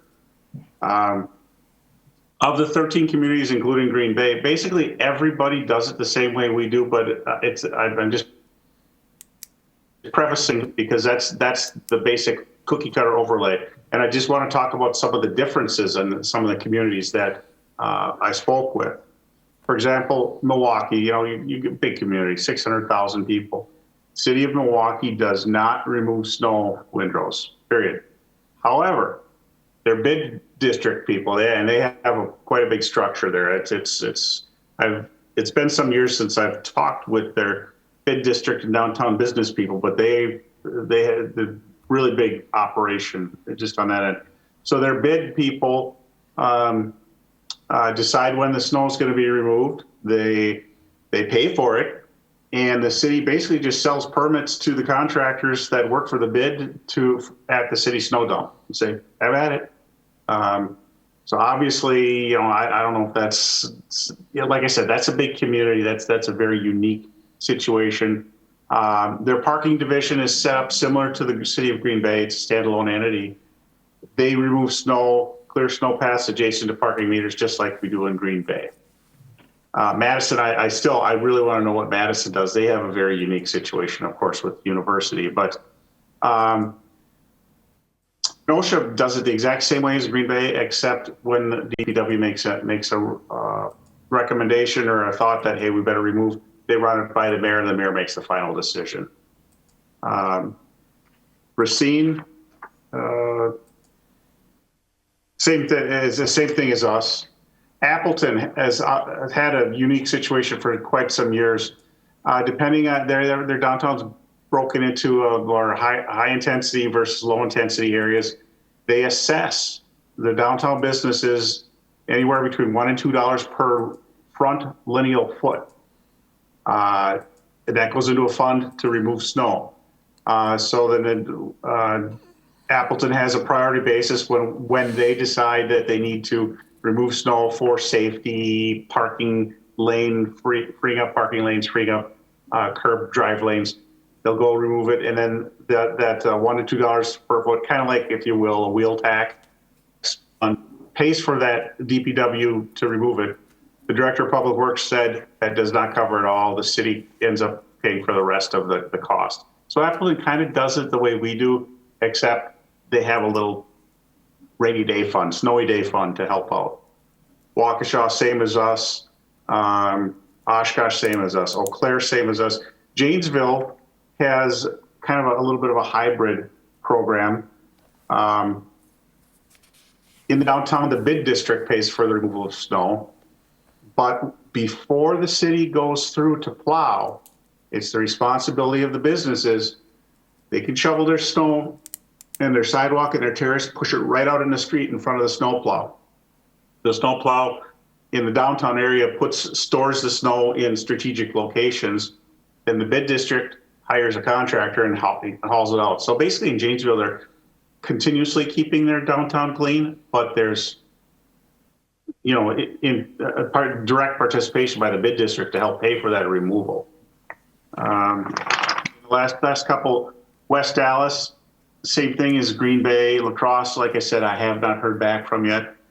Sheboygan is similar to Green Bay. They used to have a special assessment charged to downtown businesses, but they discontinued that some years ago because of what the director said was kind of unrealistic expectations by downtown business patrons and business owners and operators. What it boils down to me, serving as your operations division director for 15 years now, is DPW has the ability to do to remove snow. I mean, we live in Wisconsin. That's one of our core services we provide here, whether we like it or not. It all boils down to time and availability of the time to balanced against our equipment and our other core duties that we have to do during the business day on year round, and in our regular duties during the winter months. A lot of the snow removal operations in the downtown are big, large equipment, snow blowers, graders. You have to do it at night, so there's overtime costs as opposed to just doing it during the regular day. So here's the recurring theme. It boils down to money and resources. Of course, I'm a little bit biased because, I'm inside Public Works, but we don't just decide not to say, it's just too much of a hassle to remove snow windrows. We remove it when we professionally, from a safety perspective, parking availability perspective, if the curb lanes are getting too narrow, make a decision. Yeah, we got to take care of this for our residents. Of course, there's a lot of people who have a higher expectation of what our city should have. In a perfect world, I like the way that Janesville does it, where they just keep pushing it out into the street and keep hauling it away. But that costs money, which is why they have a partner in the cost sharing too. The people can shovel it out, DPW stores it, but then someone else pays to remove it. So I don't have any great solution. At this point, I'm not convinced we need to look at even a hybrid program. We just need to continue to be cognizant and communicate with each other as to when we really need to remove snow. And, for the safety of the parking patrons, motoring public, and our business needs in the downtown. Okay. Thank you, Chris. Alder Johnson, Scannell, questions? Anybody else? I have a few. Chris, when we do right now, and please do correct me if I'm wrong, but my understanding is sort of the process when a decision is made to remove snowbanks. The process right now is to first address areas with, that have like the arterial needs where we need to widen the street because it makes it unsafe. Another priority is parking meters. Another priority might be, I'm not even sure. Can you just kind of like maybe walk me through that? Like how you determine which areas get done first? Right, and that's an excellent question. Some of the communities put together a priority list of who's first and why. We could do that. Just in general, most of the communities do not have a written plan. It's like you said, Alderman Johnson, it's arterial streets. When the curb lane, you have a 4-lane facility like Walnut and West Walnut. The curb lane gets so filled in that you're really down to 1.5 lanes. And the vehicle in the curb lane is over the lane line. That's a safety issue. Obviously, you have to do something about that. We're going to take a look at the higher volume streets first. So like you said, the arterial streets, multi-lane streets. And it's not necessarily just where parking meters are. It's where parking is in the core downtown area where, you have a need for curbside parking. So I look at downtown. Our downtown in my book goes from Ashland Avenue over to Monroe Avenue. On the east side, it's controlled by meters. On the west side, there's sub meters, but not on street. I would say that we treat those basically the same, but we generally start in a metered areas when we get into metered area removal. Or parking related snow removal, we start where the meters are, because for every single parking space, there is a need to get to the parking meter, assuming that we want to get revenue from that and the parking patron out there. We want them to get safely there.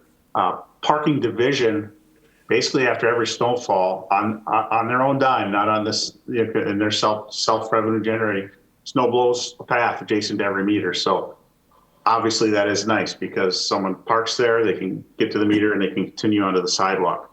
On Broadway, they do it probably every third-ish parking stall because it's not metered, but we don't want people to have to get out and walk all the way down 300 feet to the corner to be able to get up to the sidewalk. But as far as if the windrows are the same, whether it's east of the river or west of the river, to us in operations division, that's the same priority, but we have to start somewhere. So we pick, let's clear by the meters first, and then we'll move over across the river. So one thing in a previous community that I lived in that they used to do, and I'm not suggesting that this automatically applies to Green Bay, so that's why I'm looking for your feedback. But what they used to do in their downtown area is they would plow the snow to the middle of the street rather than to the sidewalks. And then, they would come through obviously with the dump truck and a truck that was equipped with, we'll call it a huge snow blower, that would just, into the dump truck, and they'd haul it out after every snowfall. Do we have that kind of equipment? Do we have that kind of capability? Does it make sense for not necessarily the whole downtown, but maybe certain parts? We do have that equipment. We have 2 large snow blowers that fit on the front of a rubber tired front end loader. Very similar to pretty much every other large community in the state. We did consider that probably about 5 years ago when Street Section Superintendent Tony Pietzer was still with us. And Steve, Tony, and I talked about it, and we said, yeah, let's give it a shot. Because Tony said, okay, how about we just push it all to the middle of the street, and then toward the end of the snowplow operation, we'll blow it and clear it. We'll try it on a pilot program somewhere. And I believe, if I remember correctly, we tried it on South Washington and I think it was Adams or Jefferson. Just quick runs north to south where you don't have to turn corners a lot. What ended up happening from our experiment, if you will, our pilot program, was by the time we got done plowing the city and getting enough equipment together to do the snow haul, because we need dump trucks to haul snow, but we also need dump trucks to finish plowing 460 miles of street and switching over equipment if we had to pull a spreader out or whatever, which doesn't really take a lot of time. But when you say 20 minutes of spreader times, we need 18 trucks, it adds up. we were well into the regular business day, and it really was hazardous to fight, if you will, compete with regular daily traffic. And we really didn't want to leave that there in the middle of the road during the day and to have to come back at night, because it inhibits crossing of streets by pedestrians, turning corners, sight distance, all that fun stuff. Well, not only that, but because we were looking at long runs like that, we actually were blocking several cross streets because the windrow went right down the center of the street, and we went blocks and blocks before you had an opportunity for somebody to make a crossing movement over the streets that were plowed. So, yeah, our staff does. We do attend and are very active in American Public Works Association, and several of us are very engaged with our winter operations subcommittees. So we are always looking at talking to our peers in other municipalities and other areas of the country to see if we can improve our operations. And that the downtown snow plan was one of those opportunities that Tony heard about at a snow conference that we decided to give a try to. And we didn't try it just once. We actually tried it, I think, twice. And both times we wound up kind of painting ourselves into a corner because we are limited on the amount of equipment we have.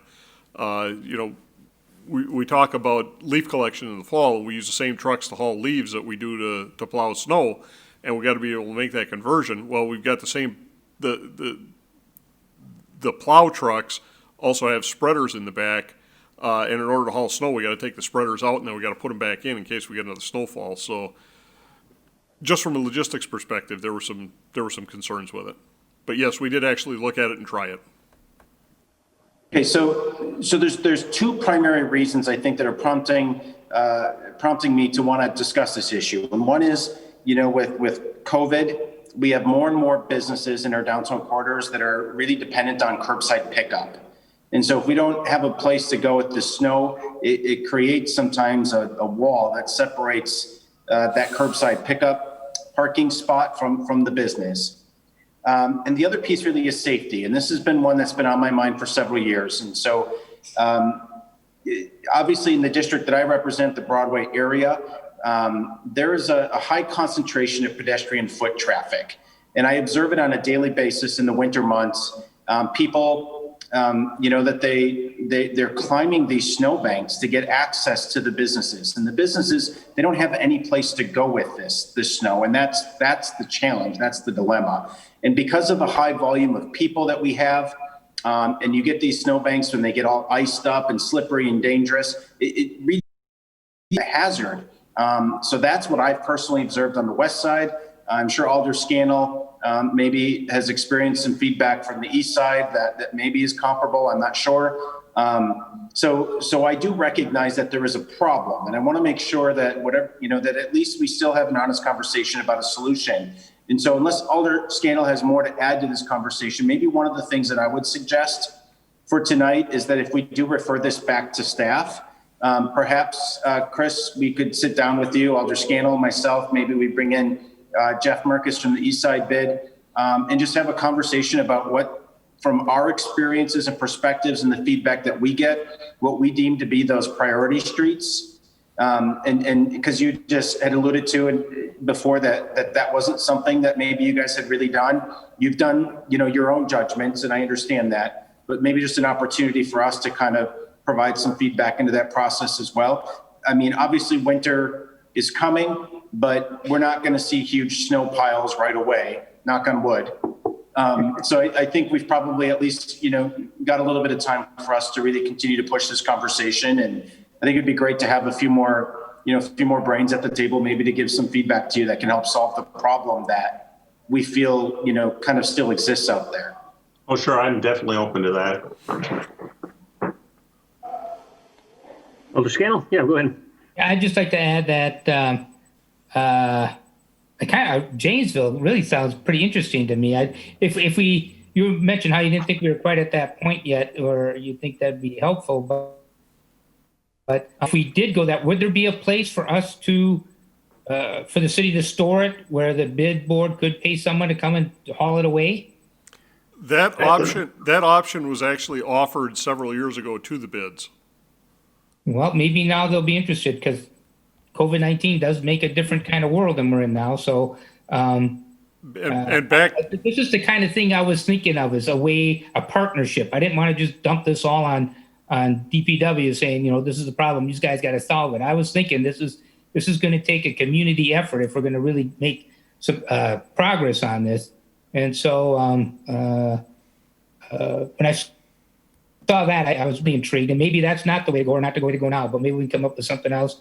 I really would like to sit down with Jeff Merkus and see if we can, address some of the concerns somehow. And I remember a few years ago talking with Director Grenier about this, we offered to the bid board, that they could pay someone to, we would let them use where we dump our snow. And I don't know what happened to that. It seemed to get lost. Merkus seemed to, I don't know, the businesses lost interest or what, but maybe now that might work. Given the situation, they may take a different perspective on it. So, yeah, if we can do something, I think it'd be a good idea. Thank you, Alder. Any other questions from the rest of the committee or comments? Okay. I'll entertain a motion, or Maybe an acceptable motion would be to refer back to staff to engage with interested groups to carry forward a discussion. I don't know. Do you think that would work? It worked from our end. That's I'm always happy to interact with the patrons, the end user, if you will. Just hear our thoughts and ideas. all right, is there a second to that motion? Again? Second by Alder Scannell. Any other questions or comments on that motion? so in it's favor? refer to staff to meet with interested parties to develop potential solutions. Sure. All right, those in favor? Aye. Opposed? Motion carried. Number 9 is consideration of possible the purchasing manager. Request approval to award contract for fiber optic cabling at Bay Beach Wildlife Sanctuary for the sum of $42,800 to Holter Brothers, the lowest responsible bidder, RFB 3274. Okay, in your packet, we have a memo from Calvin Winters, the procurement manager, that indicates they did go out for bids. Holter Brothers was the low responsible bidder to request for bid 3274 to provide that fiber optic cabling to Holter for the Bay Beach Wildlife Sanctuary in the amount of $42,800. So staff does recommend approval. Move to approve. Motion by Alderman Burnett, Second. second by Alder Gaylock. Discussion. Those in favor? Aye. Opposed? Motion carried. Number 10, report of actions taken by Department of Public Works, granting licenses, sidewalk builder, Summers Construction Company. So again, that's just a report of a sidewalk builder who has held license with us in the past, so he's So a been granted a motion renewal. to receive and place on file would be appropriate. Yes, sir. So moved. Motion by Alder Burnett, Second. second by Alderman Scannell. Those in favor? Opposed? Motion carried. Informational director's report on recent activities. Okay, just two things for you very briefly. Today, we made the first announcement that fall loose leaf collection is going to start on October 12th.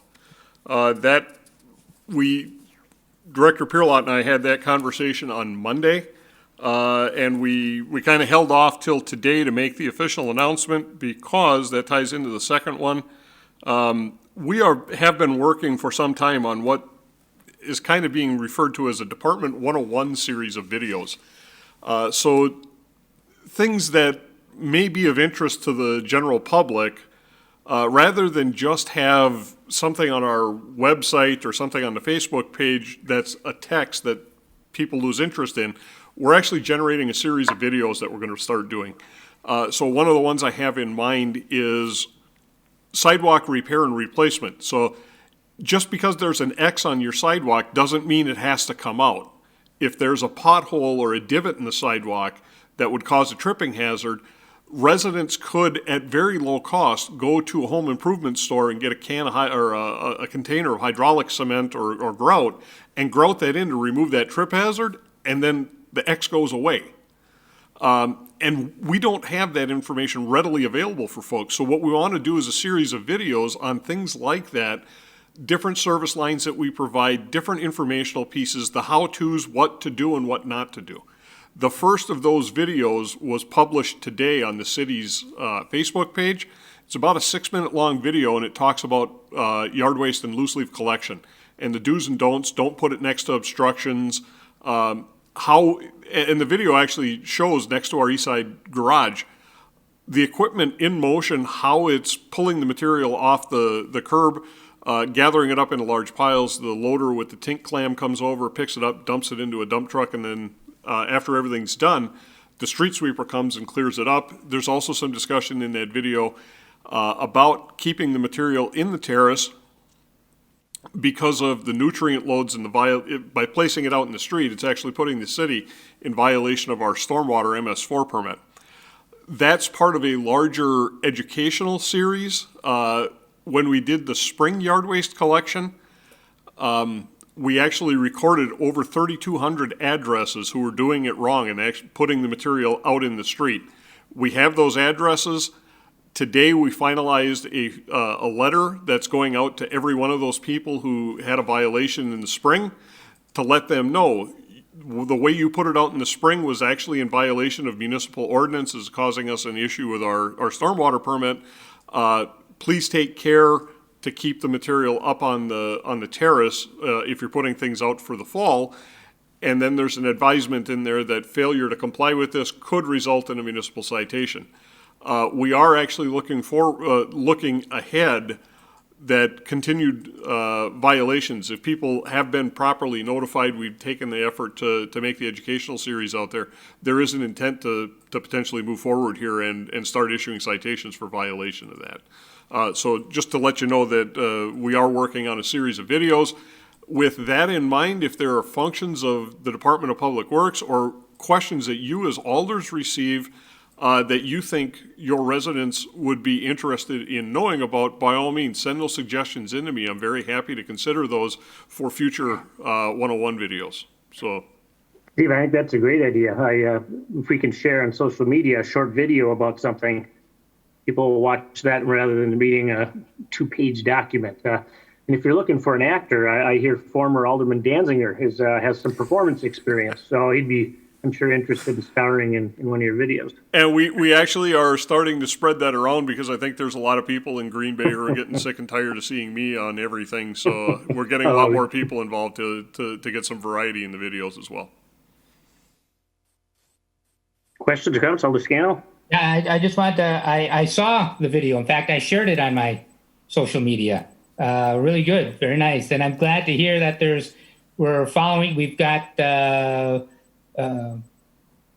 residences identified that have been problematic in the past and that we're going to be doing something. That's really good news to be. I just got a call a few days ago from a constituent complaining, like they did last year to me, that their neighbor is blowing leaves into the street already. And in fact, she wanted to make sure that the neighbor next to that, 514, I think it was, didn't get in trouble because the neighbor went over there and then blew their person, even though. So kudos, good. This is really good. Appreciate it. Motion. Alder Burnett? No? All right. Anything else, Director? That's it. Okay. Entertain a motion to receive and place in file. Alder Scannell? Second. Second by Alderman Burnett. Those in favor? Aye. Opposed? Motion carried. Boy, if we can make this last 21 minutes, we can say we're here 5 hours with the two committees. We could reconsider something. I don't know. Good thing. Maybe the snowbanks. We could talk about that a little more. No? Tell you about the new word I learned. Nope. Where? I learned a new word, windrow. I never heard of it. I hate them. I hate those things. I shovel them all the time. A snow windrow. I never heard that word before. What's the word you used, Steve, about country club, the road, the owl? Oh, yeah. The dole. Dowels. Oh, dowels? Yeah. Oh, that's my new word. So There was a new word in Parks Committee, something they were going to put platforms up for a certain kind of bird or animal. Was it a ferret or something? Or I don't know. Someone what it is. But we'll make this a part of our committee now, what we learned. Kind of and then everybody has to look to the left and to the right and to down and wave at everybody like, hey, Lynn, Steve, okay. All right, I guess we can go. The Brewers are losing 2-0, so. Oh, no. Figures. They'll come back. Yeah. All right, well. Motion to adjourn. Motion to adjourn by Alder Scannell. Second by Alder Gerlach. Those in favor? Aye. Aye. Opposed? Motion carried. Thanks, everybody. And Brian's our honorary